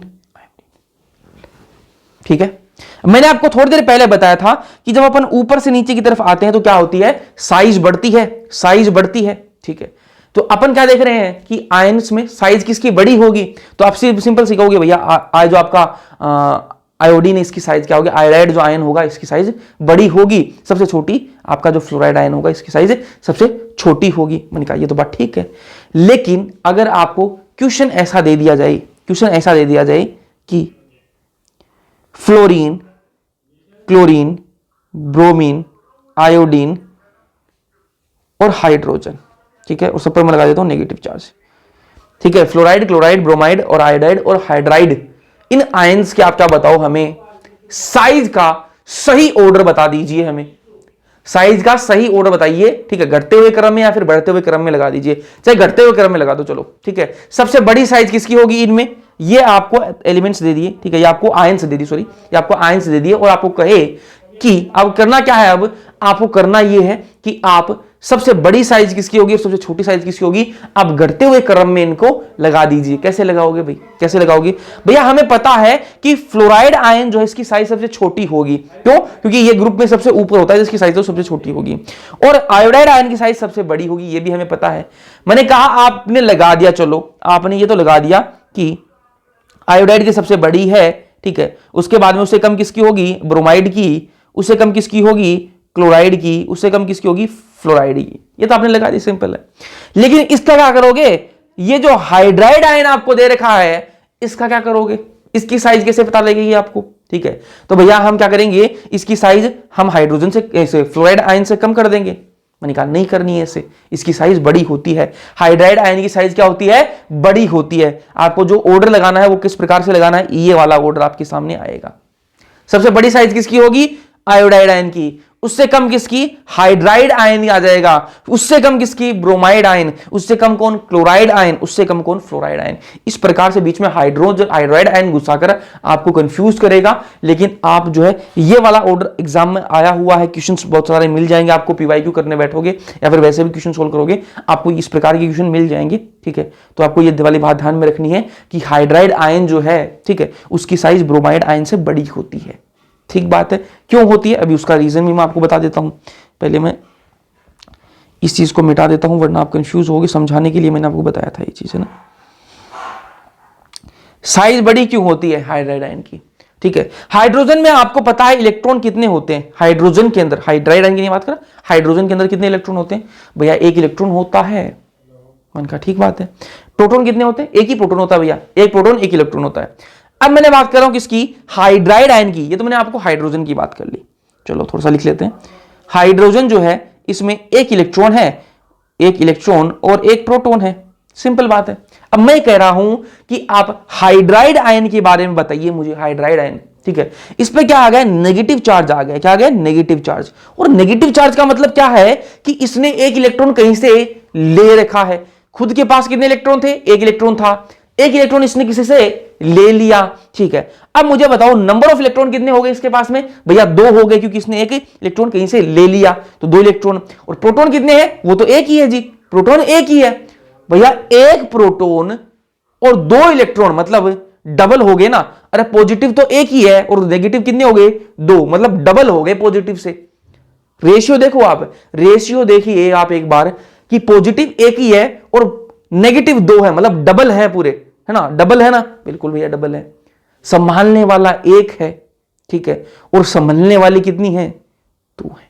ठीक है, तो दिक्कत आएगी या नहीं आएगी? बिल्कुल आएगी भैया। ठीक है, तो आएगी तो संभाल नहीं पाएगा, दूरियां बढ़ेंगी, दूरियां बढ़ेंगी तो क्या होगी? यहां पर हाइड्राइड आयन की साइज जो है वो बड़ी होती है। क्यों होती है? क्योंकि इलेक्ट्रॉन 2 है, वो 2 है, और आपका जो पॉजिटिव चार्ज है वो एक ही है। पॉजिटिव चार्ज दोनों को खींच नहीं पाएगा, तो दोनों जो नेगेटिव चार्ज है वो दूर दूर भागने की कोशिश करेंगे, और कोशिश करेंगे तो साइज क्या होगी? बड़ी होगी। इसलिए हाइड्राइड आयन की साइज यहां पर आती है। ये वाला आपको ऑर्डर याद रखना है। ठीक है, चलो। वंडरवाल रेडियस, मेटेलिक रेडियस और आपके कोवेलेंट रेडियस। ठीक है, वंडरवाल त्रिज्या आपको दे दी जाए, आपके सामने धात्विक त्रिज्या दे दी जाए, और आपके सामने कोवेलेंट रेडियस आपको, कोवेलेंट त्रिज्या आपको दे दी जाए, और आपको कहे कि इनमें से सबसे बड़ी कौन सी होगी, तो वंडरवाल सबसे बड़ी होती है। ठीक है, मेटेलिक उससे छोटी होती है, और कोवेलेंट सबसे छोटी होती है। ये वाला आपको ऑर्डर याद रख लेना है। ठीक है, चलो क्वेश्चन कर लेते हैं। निम्नलिखित तत्वों में के परमाणु त्रिज्या का बढ़ता हुआ क्रम बताओ भाई। ठीक है, आपको कुछ तत्व दे रखे हैं, ये तत्व दे रखे हैं आपको, और कह रहा है कि परमाणु त्रिज्या का बढ़ता हुआ क्रम अपन को बताना है। ठीक है, मतलब सबसे छोटा पहले, उसके बाद में बड़ा, उसके बाद में बड़ा बड़ा बड़ा बड़ा ऐसे। ठीक है, बताओ भाई। पॉज मारो वीडियो को और इसको सोल्व करो, फिर अपन आगे बढ़ेंगे। ठीक है, पॉज करके देख, सोल्व करना है यार पहले, है ना, फिर अपन आगे बढ़ते करे। चलो आ जाओ। अपने को एलिमेंट कौन कौन से दे रखे हैं? अपने को एलिमेंट दे रखे हैं, ठीक है, कौन कौन से? कार्बन है, ऑक्सीजन है, फ्लोरीन है, क्लोरीन है, ब्रोमीन। ठीक है, ये मैंने लिख दिया फ्लोरीन, क्लोरीन, ब्रोमीन। ठीक बात है, ठीक बात है। और मुझे एक बात पता है कि ग्रुप में जब ऊपर से नीचे की तरफ आता हूं तो साइज क्या है? बढ़ती है। मतलब सबसे बड़ा कौन होगा? सबसे बड़ा तो ब्रोमीन होगा। ठीक बात है, यहां तक तो क्लियर है। ठीक है, ये ऑर्डर तो मेरे पास में आ गया, ये ऑर्डर तो मेरे पास में आ गया कि भैया सबसे बड़ा कौन होगा? ठीक है, सबसे बड़ा होगा आपका ब्रोमीन। ठीक है, ब्रोमीन से छोटा कौन होगा? क्लोरीन। क्लोरीन से छोटा कौन होगा? फ्लोरीन। भैया ये तो ठीक है, लेकिन यहां पर आप और भी तो देखिए ना, ऑक्सीजन भी है और आपका कार्बन भी है। मैंने कहा ठीक बात है यार, ये भी तो है ना, तो इसको मैं कहां लिखता हूं? ये तो यहां पर है, यहां आपका ऑक्सीजन है, ये आपका कार्बन है। ठीक है, और आप सबको पता है कि जब आप लेफ्ट से राइट की तरफ जाते हो पीरियड के अंदर, ये वाला, एक मिनट में आपको थोड़ा सा इसको सही कर लेता हूं। ये वाला क्या है? ये पीरियड है, और ये वाला क्या है? ग्रुप है। ठीक है, ग्रुप में तो ऊपर से नीचे की तरफ आऊंगा तो साइज बढ़ेगी, और पीरियड के अंदर लेफ्ट से राइट जाऊंगा तो साइज क्या होगी? घटेगी। ठीक बात है, ठीक बात है। चलो तो सबसे छोटा इनमें कौन होगा? मैं इधर से इधर आया, मैं इधर से इधर आया, लेफ्ट से राइट की तरफ आया, तो मुझे क्या कौन मिला? फ्लोरीन मिला। ठीक है, मतलब फ्लोरीन क्या है? सबसे छोटा है, लेफ्ट से राइट आने पर भी छोटा है, और जब मैं ऊपर से नीचे की तरफ आया तो साइज बढ़ रही है, मतलब ऊपर वाला क्या होगा? सबसे छोटा। मतलब सीधी सी बात है, फ्लोरीन तो सबसे छोटा है। ठीक है, फ्लोरीन तो सबसे छोटा है साइज में। कैसे पता लगा? सिंपल है जी। कैसे? पीरियड के अंदर जब मैं लेफ्ट से राइट आता हूं तो साइज घटती है, तो पीरियड में लेफ्ट से राइट आया तो सबसे लास्ट में राइट में कौन था आपका? फ्लोरीन था, मतलब सबसे छोटी साइज का फ्लोरीन है। जब मैं ऊपर से नीचे की तरफ आया तो भी मुझे पता है कि ऊपर से ही नीचे तरफ आते हैं तो साइज क्या है? बढ़ती है, मतलब ऊपर वाला क्या होगा? सबसे छोटा होगा। ठीक है, फ्लोरीन तो सबसे छोटा है, फ्लोरीन की साइज सबसे छोटी है, यह बात तो क्लियर है। ठीक है, फ्लोरीन से बड़ा कौन है? फ्लोरीन से बड़ा कौन होगा? तो भैया फ्लोरीन से बड़ा कौन होगा? आपका ऑक्सीजन। ठीक है, फ्लोरीन से बड़ा कौन होगा? ऑक्सीजन। ऑक्सीजन से बड़ा कौन होगा? कार्बन। कार्बन से बड़ा कौन होगा? क्लोरीन। ठीक है, क्लोरीन। क्लोरीन से बड़ा कौन होगा? ब्रोमीन। ये वाला आपका ऑर्डर आएगा, बढ़ता हुआ ऑर्डर यही आएगा। ऐसा कुछ आंसर कौन सा है? फ्लोरीन कितने नंबर पे? भाई सी का है, पहले पे सी कौन से में? से भी यही अपना आएगा, सेकंड ऑप्शन ही आएगा, बाकी देखने की जरूरत ही नहीं है। बाकी और किसी में सी को पहला दे ही नहीं रखा ना। सी यहां पर कार्बन नहीं है, ये इसका फ्लोरीन का पहला ये सी लिख रखा है, इसलिए सी लिखा है ना। सी के बाद में बी आ जाएगा ऑक्सीजन, उसके बाद में ए। ठीक है, उसके बाद में आपका क्लोरीन डी, और उसके बाद में ब्रोमीन ई। ठीक है, सेकंड ऑप्शन जाएगा। इस प्रकार से आपको सोल्व करना होता है क्वेश्चन, है ना। चलो आगे बढ़ते हैं। अब बात करेंगे आयनन एंथैल्पी की, बात करेंगे आयनाइजेशन एनर्जी की बात करेंगे, या फिर ionization enthalpy, ionization energy delta H I से रिप्रेजेंट करेंगे। आयनन एंथैल्पी क्या होती है? आयनन एंथैल्पी बहुत ध्यान से सुनना, बहुत आसान है, कुछ भी नहीं है। अपनों क्या करना है? आयनन एंथैल्पी किसको कहते हैं? कोई भी एक एटम है, कोई भी एक परमाणु है, ठीक है, उस परमाणु से अपन को एक इलेक्ट्रॉन बाहर निकालना है। ध्यान से सुनो, अपने पास में एक परमाणु, एक एटम है, उस एटम में से मुझे अगर एक इलेक्ट्रॉन बाहर निकालना है तो मुझे कुछ ना कुछ एनर्जी लगानी पड़ेगी, ऐसे तो वो इलेक्ट्रॉन बाहर निकलेगा नहीं। तो जितनी एनर्जी मुझे उस इलेक्ट्रॉन को बाहर निकालने के लिए लगानी पड़ेगी, वही क्या होगी? आयनन एंथैल्पी होगी। वही क्या होगी? आयनन एंथैल्पी। ध्यान से सुनना, मेरे पास में एक एटम है जी, मेरे पास में क्या है? एक एटम है, ये बीच में क्या है? न्यूक्लियस। इस एटम में क्या है जी? इलेक्ट्रॉन है। क्या है? इलेक्ट्रॉन है, बिल्कुल, एटम में तो इलेक्ट्रॉन होंगे ही। ठीक है, अब मैं ये कह रहा हूं कि मेरी इच्छा हुई कि मैं इस एटम में से एक इलेक्ट्रॉन बाहर निकाल दूं। ठीक है, तो मुझे इस एटम को कितनी एनर्जी देनी पड़ेगी कि ये एक इलेक्ट्रॉन बाहर निकाल दे? ठीक है, आसानी से तो बाहर निकालेगा नहीं। अब आप कहोगे भैया क्यों नहीं निकालेगा? इसलिए नहीं निकालेगा क्योंकि यहां पर क्या है जी? पॉजिटिव है, यहां पर क्या है? नेगेटिव है। और आप सबको पता है पॉजिटिव जो है वो नेगेटिव को पकड़ के रखता है। तो इस न्यूक्लियस ने इस इलेक्ट्रॉन को क्या है? पकड़ के रखा हुआ है, और मुझे इस इलेक्ट्रॉन को बाहर निकालना है। मैं कितनी एनर्जी इसको दे दूं, यहां पर कितनी एनर्जी इसको दे दूं कि ये जो है इसको छोड़ दे और ये बाहर निकल जाए। ऐसे समझो, ऐसे समझो, न्यूक्लियस ने इलेक्ट्रॉन को पकड़ रखा है जी, न्यूक्लियस ने इलेक्ट्रॉन को पकड़ रखा है। अब मैं इन दोनों के बीच में कितनी आग लगा दूं कि जो न्यूक्लियस है वो इलेक्ट्रॉन को छोड़ दे और इलेक्ट्रॉन जो है वो बाहर आ जाए। ठीक बात है, जितनी एनर्जी मेरे को लगानी पड़ेगी वही क्या है? आपकी आयनन एंथैल्पी है। अब भैया ये क्या पर हर परमाणु में सेम ही रहेगी क्या आयनन एंथैल्पी? नहीं, अलग अलग होगी। कुछ परमाणु ऐसे होंगे, कुछ एटम ऐसे होंगे जो क्या होंगे? जल्दी से इलेक्ट्रॉन को बाहर निकाल देंगे, वो पहले से ही उस रिश्ते से दुखी हुए रहेंगे। ठीक है, इन दोनों के बीच में मान लो रिश्ता है, न्यूक्लियस और इलेक्ट्रॉन के बीच में रिश्ता है। ठीक है, और पॉजिटिव नेगेटिव बीच में रिश्ता है। ठीक है, मुझे क्या करना है? इनका रिश्ता तोड़ना है। रिश्ता तोड़ने के लिए मुझे क्या करना पड़ेगा? एनर्जी देनी पड़ेगी, एनर्जी लगानी पड़ेगी। एनर्जी कैसे? थोड़ी मेरे को इसकी बुराई करनी पड़ेगी इसके पास में, थोड़ी उसके पास में, ऐसे मैं करूंगा तो मेरे को एनर्जी लगानी पड़ेगी, बिल्कुल लगानी पड़ेगी। ठीक है, तो कुछ लोग ऐसे हैं वो जल्दी बात मान लेंगे मेरी कि रिश्ता टूट जाएगा उनका, और कुछ के बीच में रिश्ता बहुत गहरा होता है तो मेरे को थोड़ी ज्यादा एनर्जी लगानी पड़ेगी।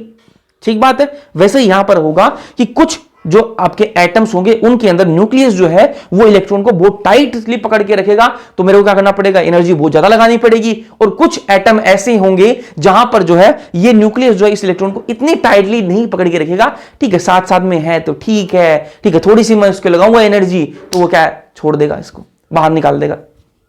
समझ में आई बात आई ना? ठीक है, तो यही क्या होती है, आयनन एंथैल्पी होती है। तो क्या भैया हम किसी भी एटम की आयनन एंथैल्पी देख सकते हैं क्या? नहीं।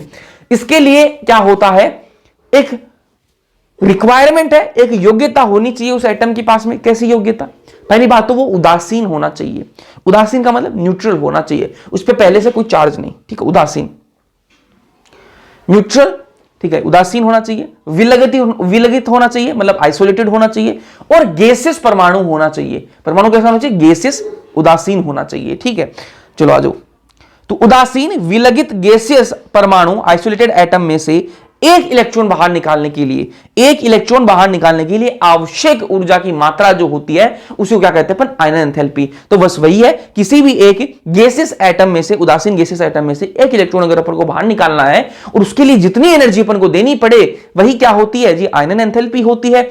अब यहां पर क्या है, न्यूक्लियस जो है वो मेन रोल प्ले करता है, नाभिक जो है वो उसकी मुख्य भूमिका है। नाभिक की मुख्य भूमिका कैसी होती है? याद करो पीछे वाले पार्ट अपने जो दो पढ़ के उनमें मैंने आपको बताया था कि एक प्रभावी नाभिकीय आवेश नाम की एक चीज होती है। प्रभावी नाभिकीय आवेश, effective nuclear charge, Z star जिसको अपन बोलते हैं, जेड स्टार। ठीक है, जेड स्टार क्या होता है कि ये न्यूक्लियस जो है, पॉजिटिव जो है, वो इस नेगेटिव को कितनी जोर से पकड़ के रखेगा, कितनी जोर से अपनी तरफ खींचेगा, वही क्या होती है?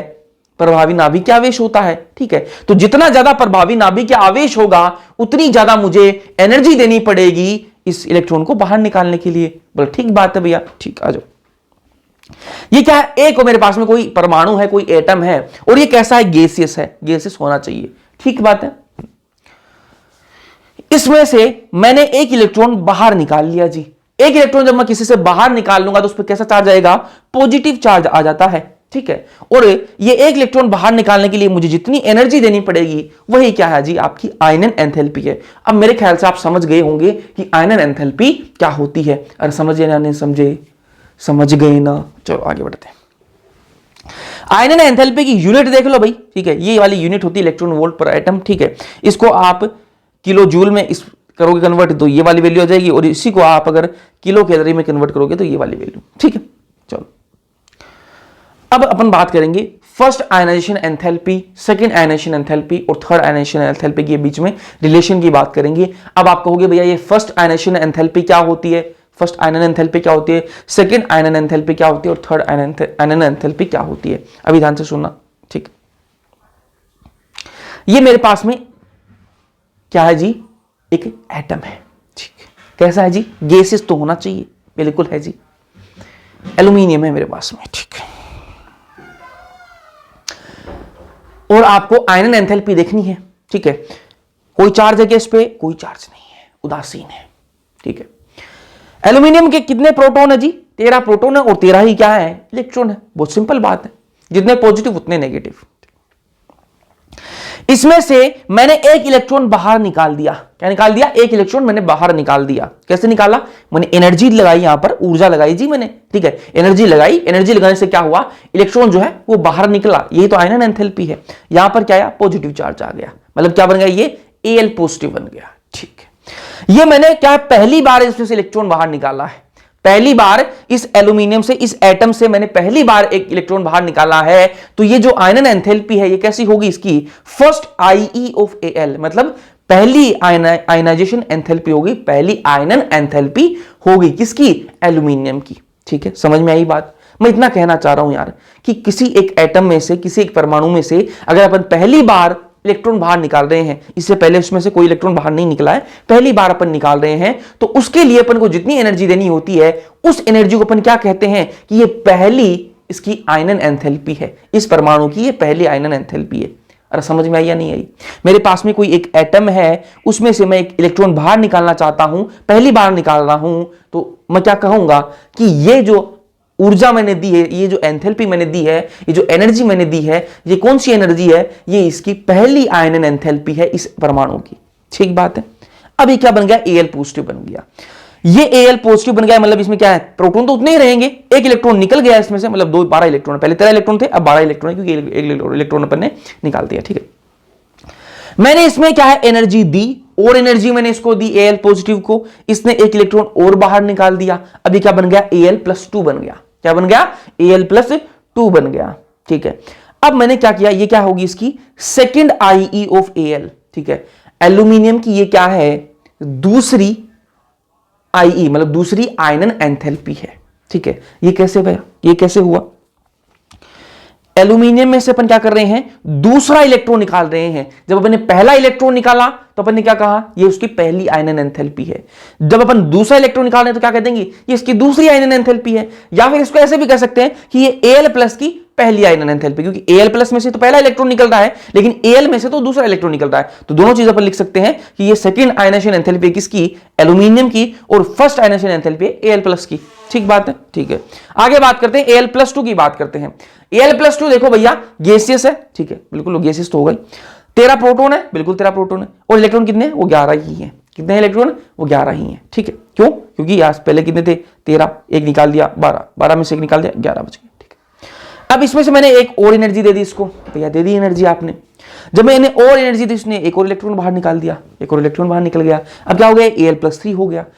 इस बार जो मैंने एनर्जी दी है ना, इस बार जो मैंने एनर्जी दी, उस एनर्जी को क्या कहूंगा मैं, कि ये थर्ड IE है, मतलब थर्ड आयनन एंथैल्पी है किसकी, एल्यूमिनियम की। एल्यूमिनियम में से क्या निकला है, ये तीसरा इलेक्ट्रॉन निकला है। एल्यूमिनियम में से कौन सा इलेक्ट्रॉन निकला है, तीसरा इलेक्ट्रॉन निकला है। तो एल्यूमिनियम की क्या है, ये तीसरी आयनन एंथैल्पी है।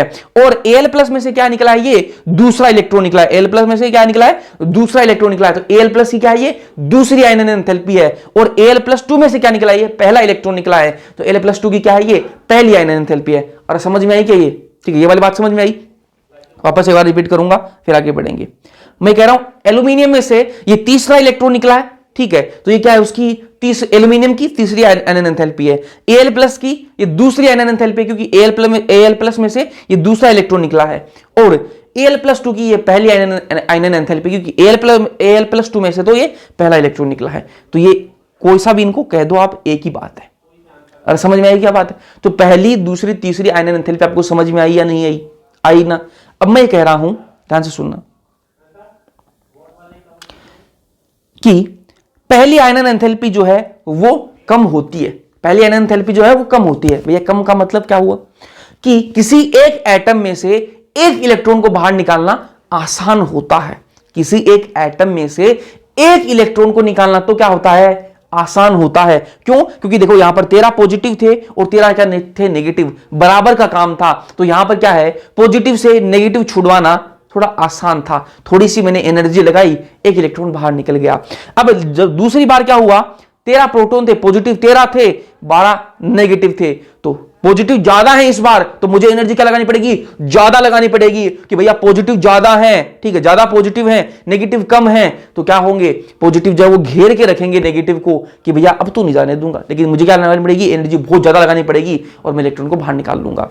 यहां पर क्या हुआ, पॉजिटिव कितने हैं, 13, खींचने वाले कितने हैं, 13 हैं, और सामने कितने, सिर्फ 11 इलेक्ट्रॉन है। नेगेटिव कितने, 11, ठीक है, पॉजिटिव बहुत ज्यादा है। तो मेरे को क्या करना पड़ेगा, एनर्जी और ज्यादा लगानी पड़ेगी इलेक्ट्रॉन को बाहर निकालने के लिए। तो ये ऑर्डर आ जाएगा अपने पास में, कि तीसरी आयनन जो एंथैल्पी होती है वो सबसे अधिक होती है, क्योंकि वहां पर इलेक्ट्रॉन निकालना बहुत मुश्किल होता है, ठीक है।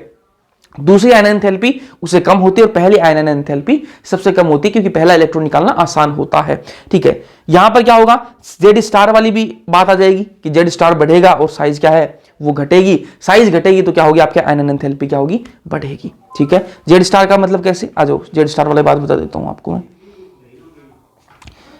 ये एक परमाणु है अपना, ठीक है। यहां पर क्या है, 13 पॉजिटिव है, और यहां पर इलेक्ट्रॉन कितने, 11 है, ठीक है। तो खींचने वाले कितने हैं, 13 हैं। तो इलेक्ट्रॉन क्या है, अपनी तरफ खींच लेंगे, रस्साकसी वाला गेम, ठीक है। एक साइड में 13 लोग, एक साइड में 11, 13 खींच लेंगे, 11 को अपने आप आराम से खींच लेंगे, बिल्कुल खींच लेंगे। तो ये इसको अपनी तरफ खींच रखा है। इनमें से अपन को एक इलेक्ट्रॉन निकालना है तो बहुत मुश्किल होगा। मतलब Z* यहां पर क्या है, बढ़ा हुआ है, मतलब प्रभावी नाभिक आवेश जो है वो बढ़ा हुआ है, ठीक है। चलो आ जाओ, आयनन एंथैल्पी को प्रभावित करने वाले कारकों की बात कर लें। आयनन एंथैल्पी समझ में आई होगी आपको, ठीक है, बहुत अच्छे से समझाई है यार, है ना। अब हम बात करेंगे आयनन एंथैल्पी को प्रभावित करने वाले कारक कौन कौन से हैं, उनके बारे में अपन बात करते हैं, ध्यान से सुनना। पहला है परमाणु त्रिज्या, ठीक है। परमाणु त्रिज्या जो होती है वो इनवर्सली प्रोपोर्शनल होती है किसके, IE के, जो है इनवर्सली प्रोपोर्शनल होती है। IE क्या है, आयनाइजेशन एंथैल्पी को अपन शॉर्ट में IE कह रहे हैं, आयनन एंथैल्पी, ठीक है। परमाणु त्रिज्या है वो इनवर्सली प्रोपोर्शनल होती है। सिंपल सी मतलब क्या हुआ कि अगर परमाणु त्रिज्या अधिक होगी ना, मतलब साइज अगर बड़ी होगी किसी एक एटम की, तो उसमें से इलेक्ट्रॉन निकालना आसान होगा। किसी एक एटम की साइज बड़ी है तो उसमें से एक इलेक्ट्रॉन निकालना आसान होगा। इलेक्ट्रॉन निकालना आसान है मतलब क्या है, उसको एनर्जी पर कम देनी पड़ेगी। अरे मेरी बात सुनो, किसी एक इंसान का बहुत बड़ा बिजनेस है जी, किसी एक इंसान का बहुत बड़ा बिजनेस है, वहां पर आप 10 रुपए चुरा लोगे, किसी को पता नहीं लगेगा, किसी को पता नहीं लगने वाला है। किसी इंसान का बहुत बड़ा बिजनेस है, वहां पर आप 10 रुपए चुरा रहे हो, किसी को कोई पता नहीं लगेगा। क्यों? क्योंकि बहुत बड़ा बिजनेस है, उनको नहीं पता लगेगा। 10 रुपए कोई आपको ज्यादा मेहनत नहीं करनी पड़ेगी। लेकिन मैं वही बात करूं, किसी इंसान का कोई छोटा बिजनेस है, वहां पर आप 10 रुपए अगर निकाल लोगे ना, उसको तुरंत पता लग जाएगा 10 रुपए निकल चुके हैं भाई।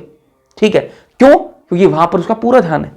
ठीक है, वहां पर उसका पूरा ध्यान है, वहां पर आपको ज्यादा मेहनत करनी पड़ेगी उन 10 रुपयों को निकालने के लिए। ठीक है, और जिसका बड़ा बिजनेस है वहां पर आप आसानी से कुछ चोरी जल्दी से कर सकते हो। सही बात है या नहीं करनी है? ठीक है, कोई बड़ी सी फैक्ट्री है उसमें गफलत जल्दी कर सकते हो, छोटी फैक्ट्री में गफलत कम कर पाओगे। समझ में आई बात है? ठीक है, तो वही बात यहां पर चल रही है कि अगर परमाणु त्रिज्या ज्यादा है, मतलब साइज अगर एटम की बड़ी है, तो उसमें से आप इलेक्ट्रॉन जल्दी निकाल सकते हो। इलेक्ट्रॉन निकालना उसमें से आसान है। इलेक्ट्रॉन निकालना आसान है मतलब क्या हुआ, आपको एनर्जी कम देनी पड़ेगी। तो परमाणु त्रिज्या अगर ज्यादा है तो IE आपका कम होगा। दूसरा कारक आवरण प्रभाव। ठीक है, आवरण प्रभाव जो है वो भी इनवर्सली प्रोपोर्शनल किसके, IE के। मतलब क्या हुआ इसका मतलब, ध्यान से सुनो। ये जी एक एटम है, ये न्यूक्लियस है, ये एक एटम है। ठीक है, एक मिनट सुनो, ये एटम है और इसमें क्या है, यहां पर इलेक्ट्रॉन्स भरे हुए हैं। यहां पर क्या है, इलेक्ट्रॉन्स हैं, इलेक्ट्रॉन्स हैं, इलेक्ट्रॉन्स हैं, इलेक्ट्रॉन्स हैं, और यहां पर भी क्या है, इलेक्ट्रॉन्स हैं, इलेक्ट्रॉन्स हैं, इलेक्ट्रॉन्स हैं। ठीक है, ये न्यूक्लियस जो है इन बाहर वाले इलेक्ट्रॉन्स को अपनी तरफ खींच रहा है। ठीक है, इन इलेक्ट्रॉन्स को अपनी तरफ खींच रहा है, लेकिन लेकिन लेकिन लेकिन लेकिन लेकिन ये जो इलेक्ट्रॉन्स हैं इनको बाहर की तरफ धक्का मार रहे हैं, इनको बाहर की तरफ धक्का मार रहे हैं। पॉजिटिव तो नेगेटिव को खींच रहा है, लेकिन बीच में ये जो नेगेटिव है ये इन नेगेटिव को बाहर की तरफ क्या मार रहा है, और धक्का मार रहा है, नहीं मार रहा। क्या इसको क्या कहते हैं अपन, आवरण प्रभाव कहते हैं, नहीं कहते, स्क्रीनिंग इफेक्ट कहते हैं, नहीं कहते, बता चुका हूं आपको। तो अगर ये धक्का जोर से मारेंगे, ये धक्का जो जितनी जोर से मारेंगे बाहर की तरफ इनको धकेलेंगे, तो उतना ही अपने लिए आसान होगा ना एक इलेक्ट्रॉन को बाहर निकालना। अरे होगा या नहीं होगा? ये मैं कह रहा हूं, ये जो अंदर वाले इलेक्ट्रॉन है ये बाहर वाले इलेक्ट्रॉन पर धक्का मारते हैं, इसको अपन आवरण प्रभाव कहते हैं, स्क्रीनिंग इफेक्ट कहते हैं। तो जितनी जोर से ये बाहर की तरफ धक्का मारेंगे, पहले से ही धक्का मार रहे हैं ये, तो अपने लिए बहुत आसान होगा ना कि इसको इलेक्ट्रॉन को बाहर निकालने। ठीक है, अरे कोई इंसान को घर वाले पहले ही धक्का मार रहे हैं, ठीक है, तो उसको बाहर निकालना उतना ही आसान होगा ना। घर वाले पहले ही परेशान है, उसको तो पहले कभी निकालो बाहर, तो इससे पहले ही इसके अंदर वाले घर वाले परेशान है, तो इस इलेक्ट्रॉन को तो मैं कभी बाहर निकाल लूंगा। ठीक है, तो यहां पर अपन को ऊर्जा क्या देनी पड़ेगी, कम देनी पड़ेगी। इसलिए मैं कह रहा हूं कि अगर आवरण प्रभाव अगर अधिक होगा किसी भी एक एटम के अंदर, आवरण प्रभाव अगर अधिक होगा, स्क्रीनिंग इफेक्ट अगर अधिक होगा, तो उसकी आयनन एंथैल्पी जो है वो कम होगी, अपन को ऊर्जा कम देनी पड़ेगी। लेकिन अगर जेड स्टार अधिक होगा ना, जेड स्टार अधिक होगा मतलब ये न्यूक्लियस जो है वो इलेक्ट्रॉन को ज्यादा जोर से खींचेगा, तो वहां पर जो है आपको ऊर्जा ज्यादा देनी पड़ेगी इलेक्ट्रॉन को बाहर निकालने के लिए। ठीक है, तीसरा जो कारक होता है वो क्या है आपका, हाफ फील्ड और फुल्ली फील्ड जो ऑर्बिटल है, हाफ फील्ड और फुल्ली फील्ड ऑर्बिटल जो है उनका जो आपका आयनन एंथैल्पी है वो अधिक होती है। ठीक है, क्यों होती है, ध्यान से सुनो।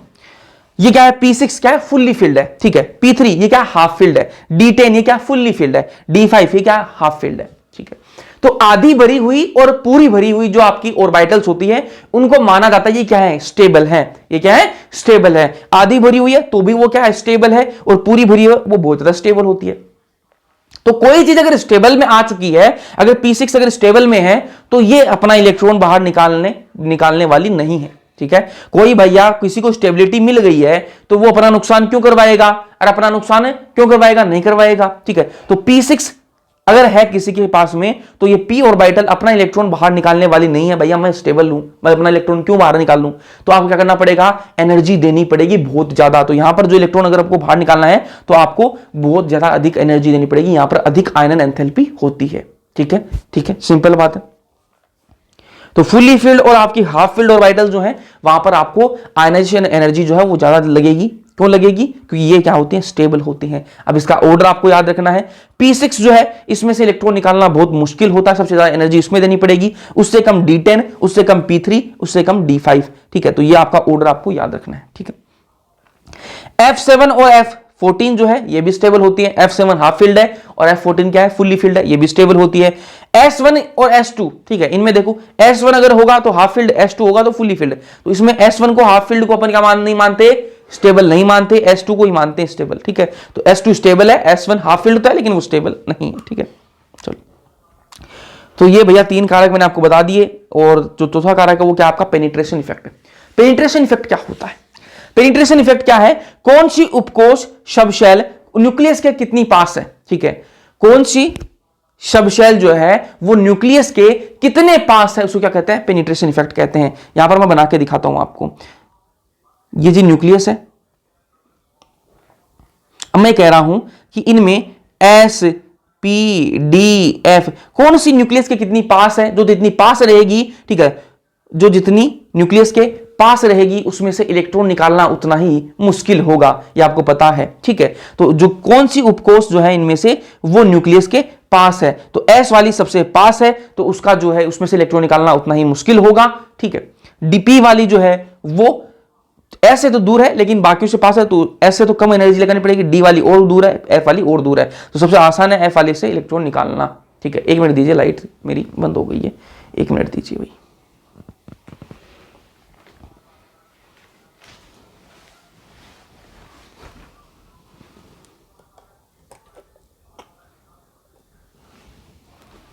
ओके, तो ये क्या है, पेनिट्रेशन इफेक्ट। पेनिट्रेशन इफेक्ट क्या होता है, सिंपल है जी। पेनिट्रेशन इफेक्ट क्या होता है, कौन सी उपकोष न्यूक्लियस के कितनी पास है, सिंपल, ठीक है। तो ये आपको याद रख लेना है, S P D F. S का सबसे ज्यादा होगा पेनिट्रेशन इफेक्ट, क्यों, क्योंकि इसमें से इलेक्ट्रॉन निकालना बहुत मुश्किल होता है। तो जिसका पेनिट्रेशन इफेक्ट ज्यादा होगा, मतलब जो न्यूक्लियस के जितनी पास होगी, जो आपकी उपकोष है वो न्यूक्लियस के जितनी पास होगी उसमें से इलेक्ट्रॉन निकालना उतना ही मुश्किल होगा, मतलब एनर्जी अपन को ज्यादा देनी पड़ेगी। तो आई जो है, आयनेशन एंथैल्पी, जो अपन को ज्यादा देनी पड़ेगी। किसको, अगर एस में से आपको इलेक्ट्रॉन बाहर निकालना है तो आपको आयनेशन एनर्जी ज्यादा देनी पड़ेगी, पी में से आपको निकालना है तो और कम देनी पड़ेगी, डी में से निकालना आपको और कम देनी पड़ेगी, और एफ में से निकालने के लिए आपको और कम देनी पड़ेगी। तो पेनिट्रेशन इफेक्ट जो है वो डायरेक्टली प्रोपोर्शनल है किसके, आईई के, ठीक है। चलो आगे बढ़ते हैं।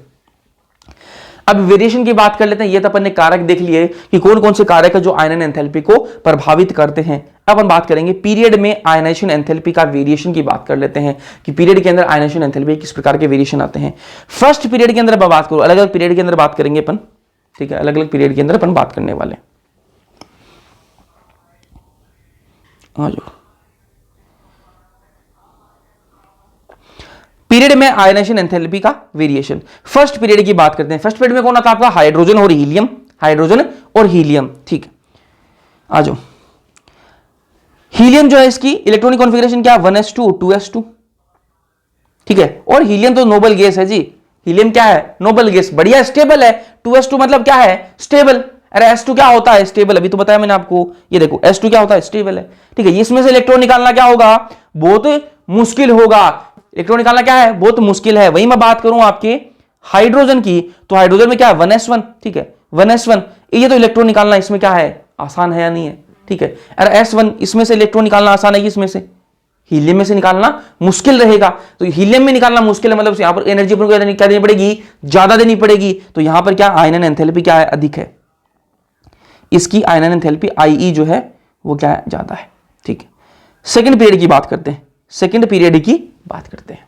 सेकंड पीरियड में लेफ्ट से राइट जाने पर क्या होता है, आयनन एंथैल्पी जो है वो क्या है, बढ़ती है। क्यों बढ़ती है, साइज क्या होती है, छोटी होती है। थोड़ी देर पहले अपन बात करी कि लेफ्ट से राइट तरफ जाते हैं तो क्या होती है, परमाणु त्रिज्या जो है वो क्या है, घटती है।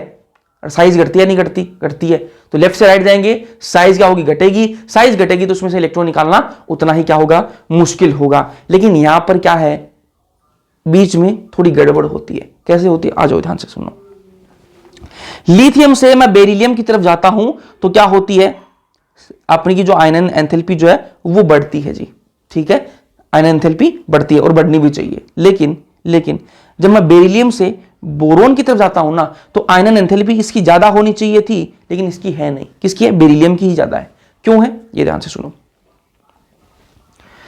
बेरिलियम जो है इसकी इलेक्ट्रॉनिक कॉन्फ़िगरेशन देखो कितनी होगी, 1s2 2s2, ठीक है। और बोरोन की कितनी है, 2p1, ठीक है। अब मुझे एक बात बताओ, s2 जो है ये क्या है, फुल्ली फिल्ड है, मतलब क्या है, ये स्टेबल है। और p1 क्या है, ये तो एक इलेक्ट्रॉन भरा हुआ है। तो मुझे एक बात बताओ, इलेक्ट्रॉन निकालना किस में आसान होगा? P1 में से इलेक्ट्रॉन निकालना आसान है कि 2s2 में से इलेक्ट्रॉन निकालना आसान है? एक मिनट दीजिए मुझे। बोरोन की 1s2, 2s2 और 2p1, ठीक है। 2s2 में से इलेक्ट्रॉन निकालना आसान है कि 2p1 में से? ठीक है भैया, 2p1 में से इलेक्ट्रॉन निकाल लोगे तो ये 2s2 हो जाएगा, फुल्ली फिल्ड हो जाएगा, और ये B जो है आपका स्टेबल हो जाएगा, बोरोन जो स्टेबल हो जाएगा। तो यहां से इलेक्ट्रॉन निकालना है आसान है। मतलब बोरोन में से इलेक्ट्रॉन निकालने के लिए मुझे एनर्जी क्या देनी पड़ेगी? कम देनी पड़ेगी। और बेरिलियम में से निकालने के लिए मुझे एनर्जी क्या देनी पड़ेगी? ज्यादा देनी पड़ेगी। इसलिए ये ऐसा साइन लगाया है यहाँ पे, ठीक बात है, ठीक है। तो यहां पर ऐसा नहीं है कि आपको रट नहीं लेना है कि भैया लेफ्ट साइड जाएंगे तो क्या होगी, साइज घटेगी तो आयनेशन एंथैल्पी बढ़ेगी। नहीं, आपको रटना नहीं है, ये ऑर्डर में गड़बड़ी है, तो आपको ऐसे याद रखना है, ठीक है। फिर एक तो आते फिर बोरोन से ज्यादा किसकी होगी? कार्बन की, ठीक है, सही बात है। कार्बन से ज्यादा किसकी होगी? नाइट्रोजन की, यहां पर भी ठीक है। लेकिन फिर ऑक्सीजन से ज्यादा किसकी होगी? नाइट्रोजन की होगी। होनी किसकी चाहिए थी?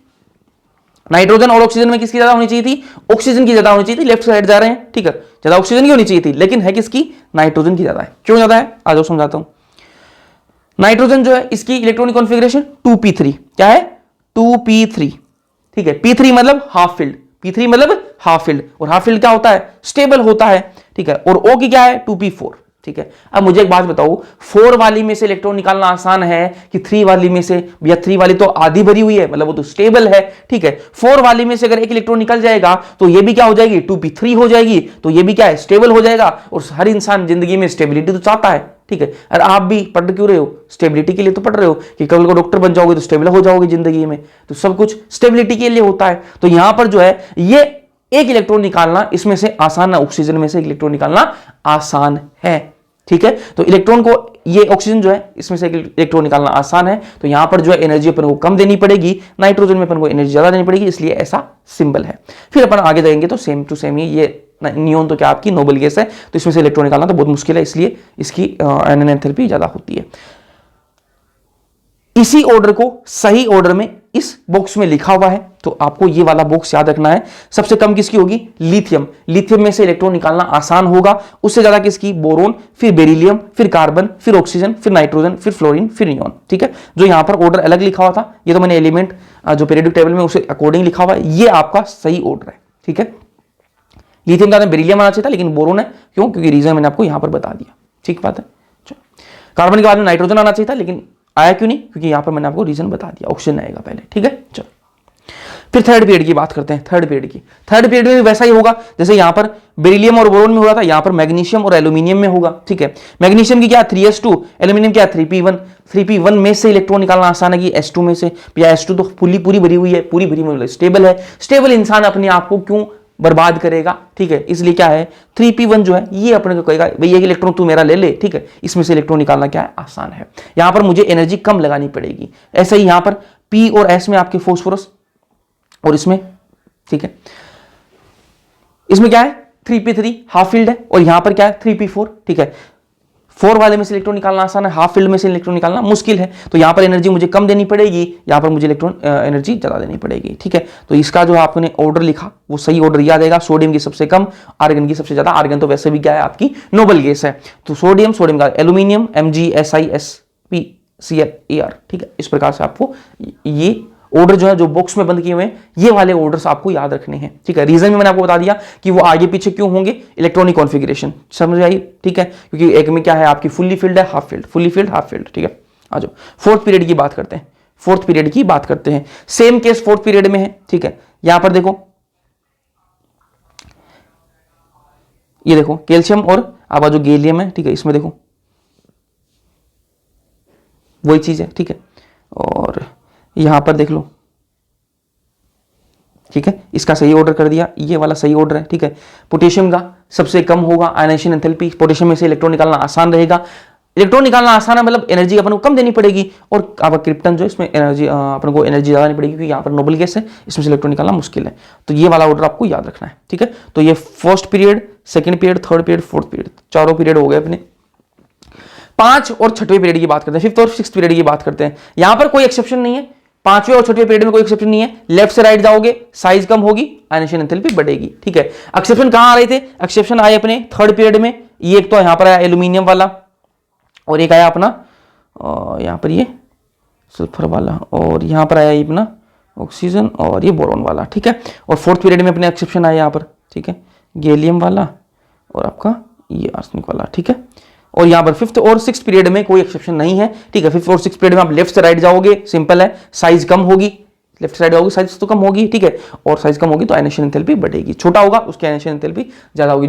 जो एटम जितना छोटा होगा उसमें से इलेक्ट्रॉन निकालना उतना ही क्या होता है, मुश्किल होता है, ठीक है। चलो सेवंथ पीरियड की बात करें तो ये रेडियोएक्टिव सीरीज है, इसके बारे में अपन को नहीं पढ़ना है, रेडियोएक्टिव सीरीज है तो इसे नहीं पढ़ना, ठीक है। एक बार मैं वापस रिपीट कर देता हूं, पीरियड में आयनेशन एंथैल्पी का अपन वेरिएशन पढ़ रहे हैं। आयनेशन एंथैल्पी क्या होती है, किसी भी एक एटम में से एक इलेक्ट्रॉन अपन बाहर निकाल रहे हैं तो उस इलेक्ट्रॉन को बाहर निकालने के लिए अपन को जितनी ऊर्जा देनी पड़ेगी वही क्या होती है, आयनेशन एंथैल्पी होती है। फर्स्ट पीरियड की जब अपन बात करते हैं तो एक साइड में अपने पास में हाइड्रोजन और दूसरी साइड में अपने पास हीलियम है। हीलियम आप सबको पता हो क्या होती है, नोबल गैस होती है। नोबल गैस है तो क्या है, उसमें से इलेक्ट्रॉन निकालना बहुत मुश्किल है और उसकी तो इलेक्ट्रॉनिक कॉन्फिगरेशन फुल्ली फिल्ड है, तो वहां से इलेक्ट्रॉन निकालना बहुत मुश्किल है। इलेक्ट्रॉन निकालना मुश्किल होने का मतलब क्या है कि वहां पर अपन को एनर्जी बहुत ज्यादा नहीं पड़ेगी, मतलब आयनेशन एंथैल्पी अधिक होगी, किसकी, हीलियम की। सेकंड पीरियड की जब हम बात करते हैं तो लेफ्ट से राइट जाने पर क्या होती है, साइज कम होती है।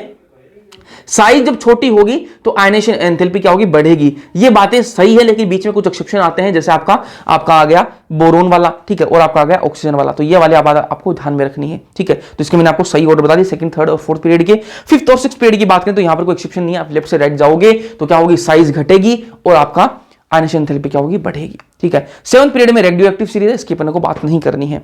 अब यहां पर एक क्वेश्चन आ गया है, क्वेश्चन बढ़िया क्वेश्चन है, एग्जाम में आ सकता है, यहां पर आपको कुछ दिमाग पर आपका खुलेगा क्वेश्चन करने पर। क्वेश्चन वो कहता है कि Cu जो है आपका कॉपर जो है उसकी फर्स्ट आयनेशन एंथैल्पी जो है, पहली जो आयनन एंथैल्पी है वो K से अधिक है, मतलब पोटेशियम से अधिक है, ठीक। लेकिन सेकेंड आयनेशन एंथैल्पी के लिए इसका उल्टा होता है। क्वेश्चन ये बोल रहा है कि कॉपर की पहली आयनेशन एंथैल्पी जो है वो पोटेशियम की पहली आयनेशन एंथैल्पी से ज्यादा है, ठीक है। लेकिन जब बात आती है सेकेंड आयनेशन एंथैल्पी की तो वहां पर ये रिवर्स हो जाता है, उल्टा हो जाता है, वहां पर पोटेशियम की आयनेशन एंथैल्पी ज्यादा हो जाती है और कॉपर की कम। ऐसा क्यों, ठीक है, आ जाओ इसके बारे में बात कर देंगे। एक बार मैं पानी पी लूं फिर अपन आगे बढ़ेंगे। आप करिए इतनी देर में, ठीक है, हो रहा है तो।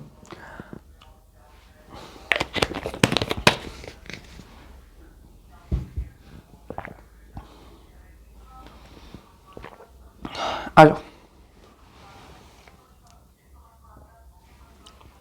क्वेश्चन ये कह रहा है कि फर्स्ट आईई के लिए, मतलब फर्स्ट आयनन एंथैल्पी में Cu की जो क्या है आयनन एंथैल्पी, पहली आयनन एंथैल्पी Cu की अधिक है, किससे, पोटेशियम से, ठीक है। क्वेश्चन ये कह रहा है, ठीक है। अब ऐसा क्यों है, ऐसा क्यों है, ठीक है, ऐसा इसलिए है, चलो इसको ऐसे लिख देता हूं मैं एक बार, पोटेशियम को इस साइड में और Cu को ऐसे लिखता हूं। ऐसा इसलिए है क्योंकि जब आप लेफ्ट से राइट की तरफ जाते हो तो क्या होती है, आपका साइज जो है कम होती है, और साइज कम होगी तो आपकी आयनेशन एंथैल्पी क्या होगी, बढ़ेगी। सिंपल बात है, ये तो भैया हमें पता है, ठीक है, हमें पता है, इसमें कुछ नहीं बात बता दी। लेकिन क्वेश्चन आगे क्या बोल रहा है, क्वेश्चन आगे ये बोल रहा है कि लेकिन सेकेंड आयन, ये तो फर्स्ट आयनेशन एंथैल्पी बात हुई है, सेकेंड जब अपन आयनन एंथैल्पी की बात करते हैं, अगर दूसरा इलेक्ट्रॉन अपन को निकालना हो, ठीक है, तो उसके लिए यहां पर ये जो आपका ऑर्डर है ये उल्टा हो जाता है।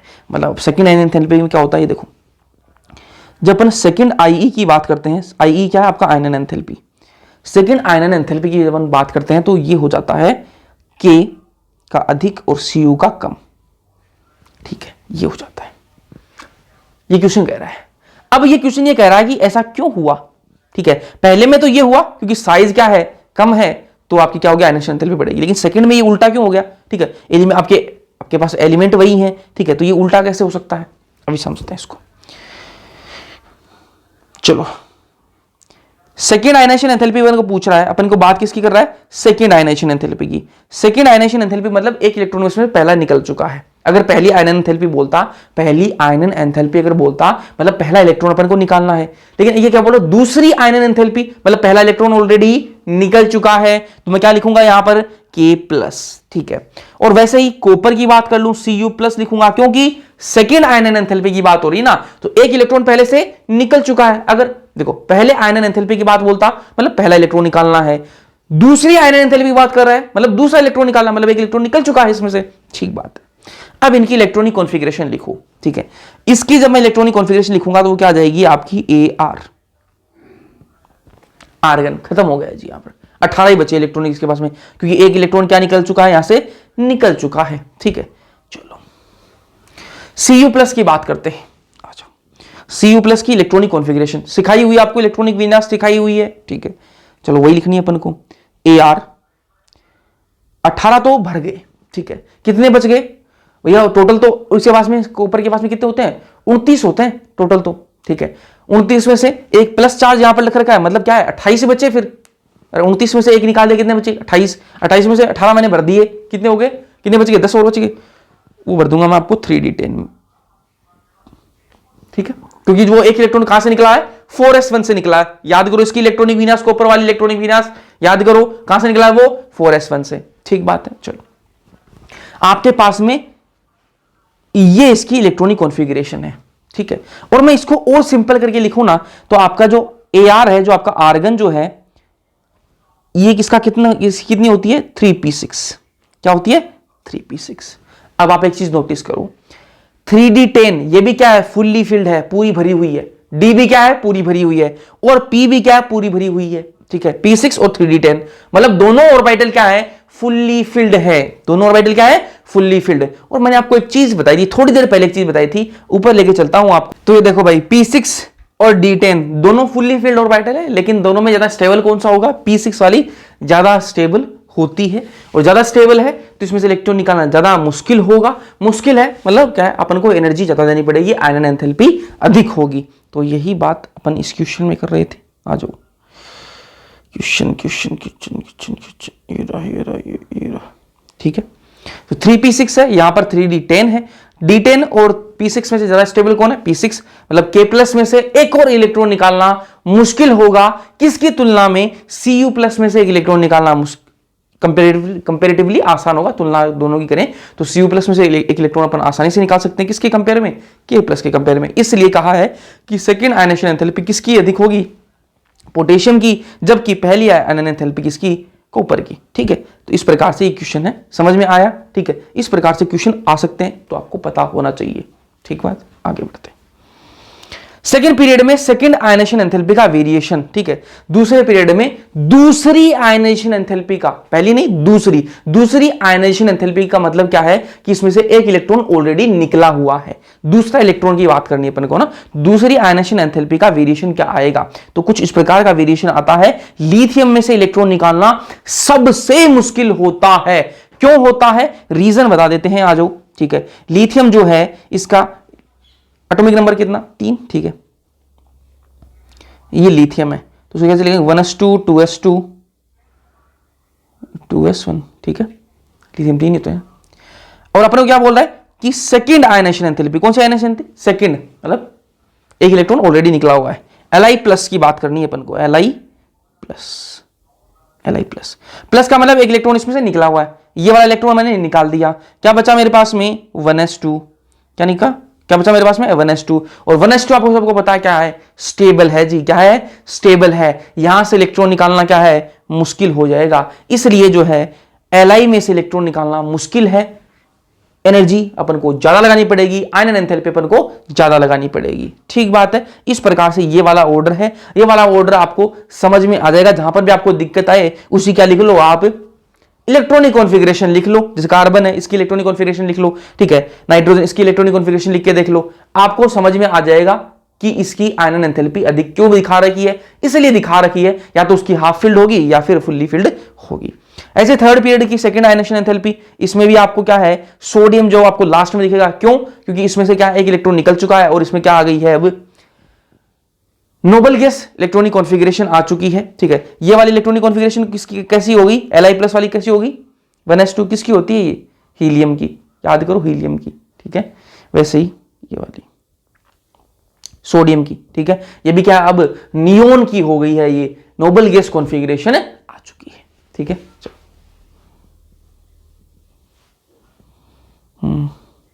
तो ये वाला ऑर्डर आपको ध्यान में रखना है, ठीक है। अब इसमें एक्सप्लेन करना जैसा कुछ नहीं है, आपको इलेक्ट्रॉनिक कॉन्फ़िगरेशन पता होनी चाहिए। इलेक्ट्रॉनिक कॉन्फ़िगरेशन पता है तो हाफ फील्ड और फुल्ली फील्ड से आप कर लोगे, ठीक है। यहां पर इलेक्ट्रॉनिक कॉन्फ़िगरेशन इसकी Na+ की क्या आएगी, इसकी इलेक्ट्रॉनिक कॉन्फ़िगरेशन आ जाएगी आपकी 2p6 आ जाएगी।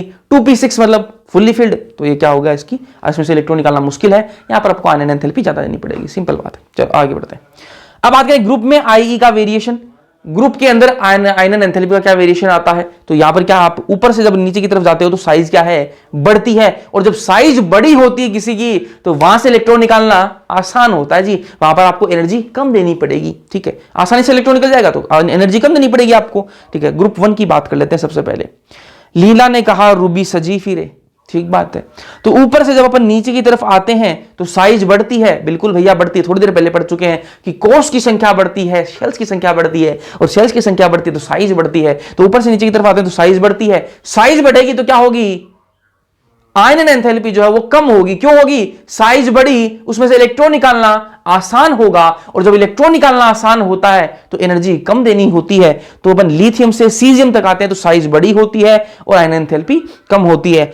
फ्रेंशियम क्या है, रेडियो एक्टिव है, अपन को बात करनी नहीं होती, लेकिन फिर भी मैं आपको बता देता हूं, फ्रेंशियम क्या है, रेडियो एक्टिव है, और इसकी जो आयन एंथैल्पी है वो सीजियम से अधिक होगी, ठीक बात है। ये वाली बात आपको ध्यान में रख लेनी है। ऊपर से नीचे की तरफ आओगे, लिथियम से सीजियम तक आओगे, तब तो साइज का खेल रहेगा, साइज क्या है, बड़ी है, ठीक है, तो आयन एंथैल्पी कम होगी। लेकिन फ्रेंशियम क्या है, रेडियो एक्टिव है, तो यहां पर CS से अधिक, सीजियम से अधिक आयनेशन एंथैल्पी इसकी होगी। ग्रुप सेकंड की बात करें तो यहां पर भी वही है, बेटा मांगी कार स्कूटर बाप राजी, बाप रोए, मतलब बाप रोए से करता हूं, राजी राजी कौन होता है भाई, स्कूटर कार मांगे तो बाप राजी होगा, नहीं होगा, ठीक है। अच्छा, तो ऊपर से नीचे की तरफ आ रहे हैं, बेरिलियम से बेरियम की तरफ जब अपन आ रहे हैं तो साइज क्या है, बढ़ रही है, साइज बढ़ेगी तो क्या होगी, आयनेशन एंथैल्पी क्या होगी, घटेगी, ठीक बात है। और यहां पर रेडियम जो है ये क्या आपका रेडियो एक्टिव है, तो इसकी BA से मतलब बेरियम से अधिक क्या होगी, इसकी आयनेशन एंथैल्पी होगी। 13वें ग्रुप की बात करें तो यहां पर खेल होता है, यहां पर वाला ये वाला खेल समझना भाई ध्यान से, ठीक है। बोरोन से जब आप एल्यूमिनियम की तरफ आते हो तो क्या होती है, साइज बढ़ती है, साइज बढ़ेगी तो आयनेशन एंथैल्पी आपकी क्या होगी, घटेगी। लेकिन जब आप एल्यूमिनियम से गैलियम की तरफ आते हो ना, एल्यूमिनियम से जब आप गैलियम की तरफ आते हो तो क्या होती है, तब साइज क्या है, साइज घटती है। थोड़ी देर पहले मैंने आपको बताया था कि एल्यूमिनियम से जब अपन गैलियम की तरफ जाते हैं तो गैलियम की साइज बड़ी होनी चाहिए थी, लेकिन बड़ी होती नहीं है। क्यों, क्योंकि इससे पहले डी ब्लॉक के एलिमेंट्स भरे जाते हैं, और डी ब्लॉक वालों का क्या है, पुअर शील्डिंग इफेक्ट, कमजोर आवरण प्रभाव होता है, और जेड स्टार बढ़ता है, जेड स्टार बढ़ने के कारण साइज छोटी होती है। तो एल्यूमिनियम से गैलियम की साइज बड़ी होनी चाहिए थी, लेकिन है साइज छोटी, तो एल्यूमिनियम की साइज बड़ी है, गैलियम की साइज छोटी है। गैलियम की साइज छोटी इसलिए आयनेशन एंथैल्पी क्या है, ज्यादा है। कोई छोटा एटम है, छोटे एटम में से इलेक्ट्रॉन निकालना मुश्किल है तो वहां पर एनर्जी अपन को ज्यादा देनी पड़ेगी, तो यहां पर गैलियम की आयन एंथैल्पी अधिक होती है एल्यूमिनियम से।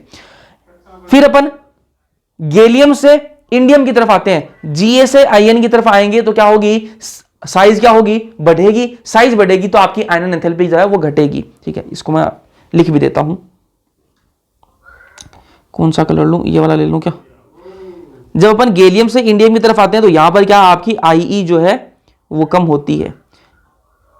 बोरोन से एल्यूमिनियम आते हैं तो भी IE क्या है, घटती है, ठीक है। लेकिन वापस फिर अपन इंडियम से थेलियम की तरफ आते हैं, इंडियम से थेलियम की तरफ आते हैं तो IE जो है वो बढ़ जाती है। क्यों बढ़ जाती है, क्योंकि थेलियम से पहले क्या है, लेंथेनॉइड संकुचन, आपके एफ ब्लॉक वाले एलिमेंट्स बढ़ जाते हैं, और एफ ब्लॉक वालों का भी वही पुअर शील्डिंग इफेक्ट, ठीक है। उसके कारण क्या है, आपका लेंथेनॉइड संकुचन के कारण TL की आयनाइजेशन जो एंथैल्पी है वो क्या होगी, आपकी IN से अधिक होगी, ठीक है। तो ये वाला आपको याद होना चाहिए, रीजन आपको एक्सप्लेन कर चुका हूं। क्वेश्चन आएंगे तो कुछ ज्यादा आपके एक्सेप्शन से ही क्वेश्चन बनाएगा वो, ठीक है, और उसी में फंसाएगा आपको। बोरोन से एल्यूमिनियम वही आपका रूल है कि डाउन, ऊपर से नीचे की तरफ आओगे साइज बढ़ेगी तो आयनेशन एंथैल्पी घटेगी। ये तो सिंपल रूल फॉलो हो रहा है। लेकिन एल्यूमिनियम से गैलियम की तरफ आते हैं तो आपको पता है, थोड़ी देर पहले बताया था, गैलियम की साइज कम होती है एल्यूमिनियम से, डी ब्लॉक के एलिमेंट्स जाते हैं, बता दिया मैंने आपको ना। तो यहाँ पर क्या है, साइज कम तो आपकी आयनेशन एंथैल्पी ज्यादा। फिर गैलियम से अपन इंडियम की तरफ आते हैं तो साइज क्या है, बड़ी होती है, तो आयनेशन एंथैल्पी घटती है। इंडियम से थैलियम की तरफ आते हैं तो साइज क्या है आपकी, जो यहां पर लेंथेनॉइड संकुचन का काम आ जाता है। अब लेंथेनॉइड संकुचन जो है इसको मैं ज्यादा एक्सप्लेन कहां करूंगा, D and F block elements में, पूरा एक चैप्टर जी वहां पर एक्सप्लेन करेंगे उसको, यहां पर लेके नहीं बैठूंगा, ठीक है, क्योंकि अपन को क्रैश कोर्स चल रहा है अपना, पूरा करवाना है जी, ठीक है। चलो आ जाओ, ये आपका ऑर्डर आएगा पूरा निकल के, ये वाला ऑर्डर आपको वेरी वेरी इंपॉर्टेंट है भाई, इसको मत भूलना कभी भी, ठीक है, याद रख लेना, ठीक है। ये जो ऑर्डर, जो बक्से में जो बंद किए हुए जो ऑर्डर्स है ना, उनको कभी मत भूल जाना, बहुत इंपॉर्टेंट है, यहां से क्वेश्चन बने हुए हैं, ठीक है। तो बोरोन की जो आयनन एंथैल्पी है वो सबसे अधिक होती है, उसके बाद में किसका नंबर, टीएल का नंबर, देखो टीएल का नंबर उसके यहां दूसरे नंबर पे है, ठीक है, टीएल, ठीक है, उसके बाद जीए, फिर एएल, फिर आईएन, ये वाला ऑर्डर आपको ध्यान में रखना है, किसके लिए, फर्स्ट आयनेशन एंथैल्पी के लिए। आगे बढ़ते हैं, 14th ग्रुप की बात करते हैं, 14th ग्रुप, ठीक है। कहे शिवजी सुनो पार्वती, ठीक है, ऊपर से नीचे नीचे की तरफ आ रहे हैं, साइज क्या है, बढ़ रही है, साइज बढ़ेगी तो क्या होगा, आपका आयनेशन एंथैल्पी घटेगी। जितनी बड़ी साइज, उसमें से इलेक्ट्रॉन निकालना उतना आसान होगा, इलेक्ट्रॉन निकालना आसान है तो वहां पर अपन को एनर्जी कम देनी पड़ेगी। और फिर अपन एसएन से पीबी की तरफ आते हैं ना, इस कार्बन से एसएन तक तो ठीक है, ठीक है, लेकिन एसएन से जब अपन पीबी की तरफ आते हैं, लेड की तरफ आते हैं, तो क्या होगी, आपकी आयनेशन एंथैल्पी बढ़ जाती है, वही आपका लेंथेनॉइड कॉन्ट्रैक्शन, ठीक है। आ जाओ, ये आपका ऑर्डर आपको ध्यान में रखना है, ठीक है, कहे शिवजी, फिर पीबी एसएन, ठीक है, यहां से भी क्वेश्चन आया हुआ है, ठीक है, ये वाला मतलब एसएन बाद में आएगा, पीबी पहले आ जाएगा, ये वाली बात आपको ध्यान में रखनी है। तो ये जो बक्से में बंद की हुई है, ये वाली बातें आपको ध्यान में रखनी है, ठीक है, ये ऑर्डर मत भूलना कभी भी। 15, 16, 17, 18वां ग्रुप, इनके लिए बात करते हैं, इनके अंदर कोई एक्सेप्शन नहीं है, ठीक है, ये देखो इसके अंदर एक्सेप्शन आ गया, ठीक है, इसके अंदर तो एक्सेप्शन है, ठीक है, यहां पर एक्सेप्शन आ गया, ठीक है, रेडियम यहां पर आ गया, लेकिन इनके अंदर कोई एक्सेप्शन नहीं है। 15, 16, 17, 18 ग्रुप, इनके अंदर कोई एक्सेप्शन नहीं है। साइज बढ़ेगी, आयनेशन एंथैल्पी घटेगी, ठीक है, साइज बड़ी होगी, डाउन द ग्रुप, ऊपर से नीचे की तरफ आएंगे सब ग्रुप के अंदर, तो साइज बढ़ेगी, साइज बढ़ेगी तो क्या होगी, आपकी आयनेशन एंथैल्पी क्या होगी, घटेगी। सिंपल रूल है जी, ठीक है। चलो अब यहां पर थोड़ा सा लेंथेनॉइड संकुचन के प्रभाव की बात कर लेते हैं, समझ में आए वेल एंड गुड, नहीं समझ में आए, लेंथेनॉइड संकुचन को नहीं समझा रहा हूं मैं, उसके प्रभाव को समझा रहा हूं, ठीक है, समझ में आए वेल एंड गुड, नहीं अपन डी एंड एफ ब्लॉक के अंदर पूरा एक चैप्टर है जी, उसको अपन करने वाले हैं, ठीक है, उसमें अपन ज्यादा समझेंगे, यहां पर आपको थोड़ा आइडिया दे रहा हूं, ठीक है, क्योंकि चैप्टर के अंदर थोड़ा सा बता देता हूं, बाकी वही बात करूंगा मैं इसकी डिटेल में। लेंथेनॉइड संकुचन के कारण एटॉमिक नंबर 72 से लेके 82 तक सभी जो आपके एटम्स हैं उनकी जो आयनन एंथैल्पी होगी वो अधिक होगी, ठीक है। लेंथेनॉइड संकुचन जो है उसके कारण, लेंथेनॉइड संकुचन के कारण जो आपके देखो लेंथेनॉइड संकुचन है, मतलब आपके देखो 72 से लेके 82 से पहले कौन से एलिमेंट है, आपके एफ ब्लॉक वाले हैं। एफ ब्लॉक के अंदर क्या है, लेंथेनॉइड संकुचन है। लेंथेनॉइड संकुचन के कारण क्या है, जो एटम्स हैं उनकी साइज कम है, साइज छोटी, तो उसमें से इलेक्ट्रॉन निकालना मुश्किल है जी, ठीक है। तो 72 से लेके 82 तक वाले जो आपके एलिमेंट्स हैं उनकी साइज छोटी है, साइज छोटी है तो उनमें से इलेक्ट्रॉन निकालना मुश्किल है, इलेक्ट्रॉन निकालना मुश्किल मतलब एनर्जी ज्यादा नहीं पड़ेगी, तो आयनेशन एंथैल्पी अधिक है, ठीक है। तो ये बात यहां बोल रहा है, लेंथेनॉइड संकुचन के कारण एटॉमिक नंबर 72 से लेके 82 तक क्या है, सभी की आयनेशन एंथैल्पी जो है वो अधिक है। किससे अधिक है, इनके ऊपर 72 से 82 के ऊपर जो इलेक्ट्रॉन्स है ना, उनसे इनकी आयनन एंथैल्पी अधिक है, ठीक है। होना क्या चाहिए था रूल के अकॉर्डिंग, रूल के अकॉर्डिंग तो ये होना चाहिए था कि जब अपन ऊपर से नीचे की तरफ आते हैं तो साइज क्या है, बढ़ती है, और साइज बढ़ती है तो आयनन एंथैल्पी घटती है।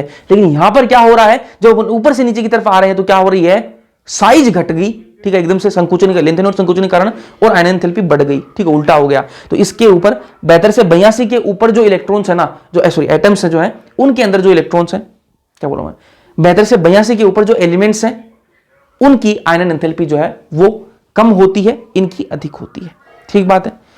थर्ड ग्रुप के लिए बात करें, ठीक है, थर्ड ग्रुप के लिए क्या आएगा आपका, ये वाला ऑर्डर आपका आने वाला है, स्कैंडियम की सबसे ज्यादा, ठीक है, और एल की सबसे कम, ठीक है, क्योंकि साइज क्या है, साइज बढ़ रही है, डाउन द ग्रुप, ऊपर से नीचे की तरफ आ रहे हैं, साइज क्या घट रही है, साइज बढ़ रही है, माफी चाहूंगा, साइज बढ़ रही है, ऊपर से नीचे की तरफ आऊंगा, साइज बढ़ रही है और आयनेशन एंथैल्पी घट रही है। फोर्थ ग्रुप की बात करूं तो यहां पर क्या ऑर्डर आ जाएगा, 3D का सबसे ज्यादा, ठीक है, आयनन एंथैल्पी, और 4D की कम होगी, 5D के बीच में, ठीक है, ये वाली आपको ध्यान में रखनी, उल्टी पुल्टी होगी, ठीक है, तो ये आपको याद रखनी है। 5th, 6th और 10th ग्रुप के लिए 5D की सबसे अधिक, 4D की, फिर 3D की सबसे कम आयनन एंथैल्पी होगी। 7th, 8th, 9th, 11th, 12th group के अंदर, ठीक है, 5D की सबसे अधिक, 3D की बीच में और 4D की सबसे कम। तो ये है आपका थोड़ा सा अलग ट्रेंड होता है, लेंथेनॉइड संकुचन का प्रभाव है ये, ठीक है, और इसके बारे में अपन ज्यादा बात करेंगे कहां पर, डी एंड एफ ब्लॉक के एलिमेंट्स के अंदर बात करेंगे। यहां पर आपको थोड़ा सा आइडिया देना था, ठीक है, तो आपको समझ में आया होगा।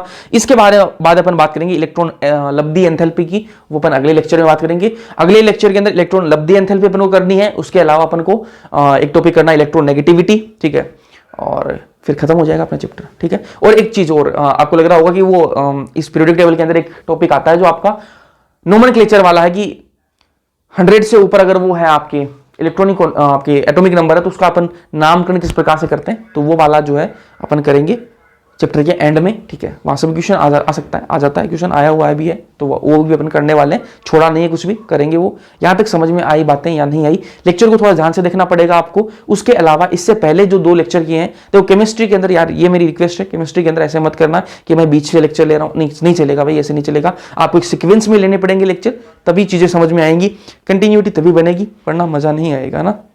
आप एक लेक्चर छोड़ दोगे और फिर आप बीच में से एक लेक्चर छोड़ दोगे तो फिर कोई मतलब नहीं। आपने जो 1 घंटा वो खराब किया ना, वो भी आपने गलत कर दिया जी। तो अगर आप ये चाहते हो कि हम रेगुलर रहेंगे तो भी आप देखो, वरना वो 1 घंटा भी क्यों खराब कर रहे हो, ठीक है। फिर तो वो वेस्ट ही हो गया ना, फिर कोई मतलब नहीं उस घंटे का भी, है ना। तो एक लेक्चर और करेंगे इसमें, ये इसमें टाइम इसलिए लगा रहा हूं कि ये बेस बनाता है, इसलिए मैं इस पर टाइम लगा रहा हूं, आपको बहुत धीरे धीरे से बता रहा हूं।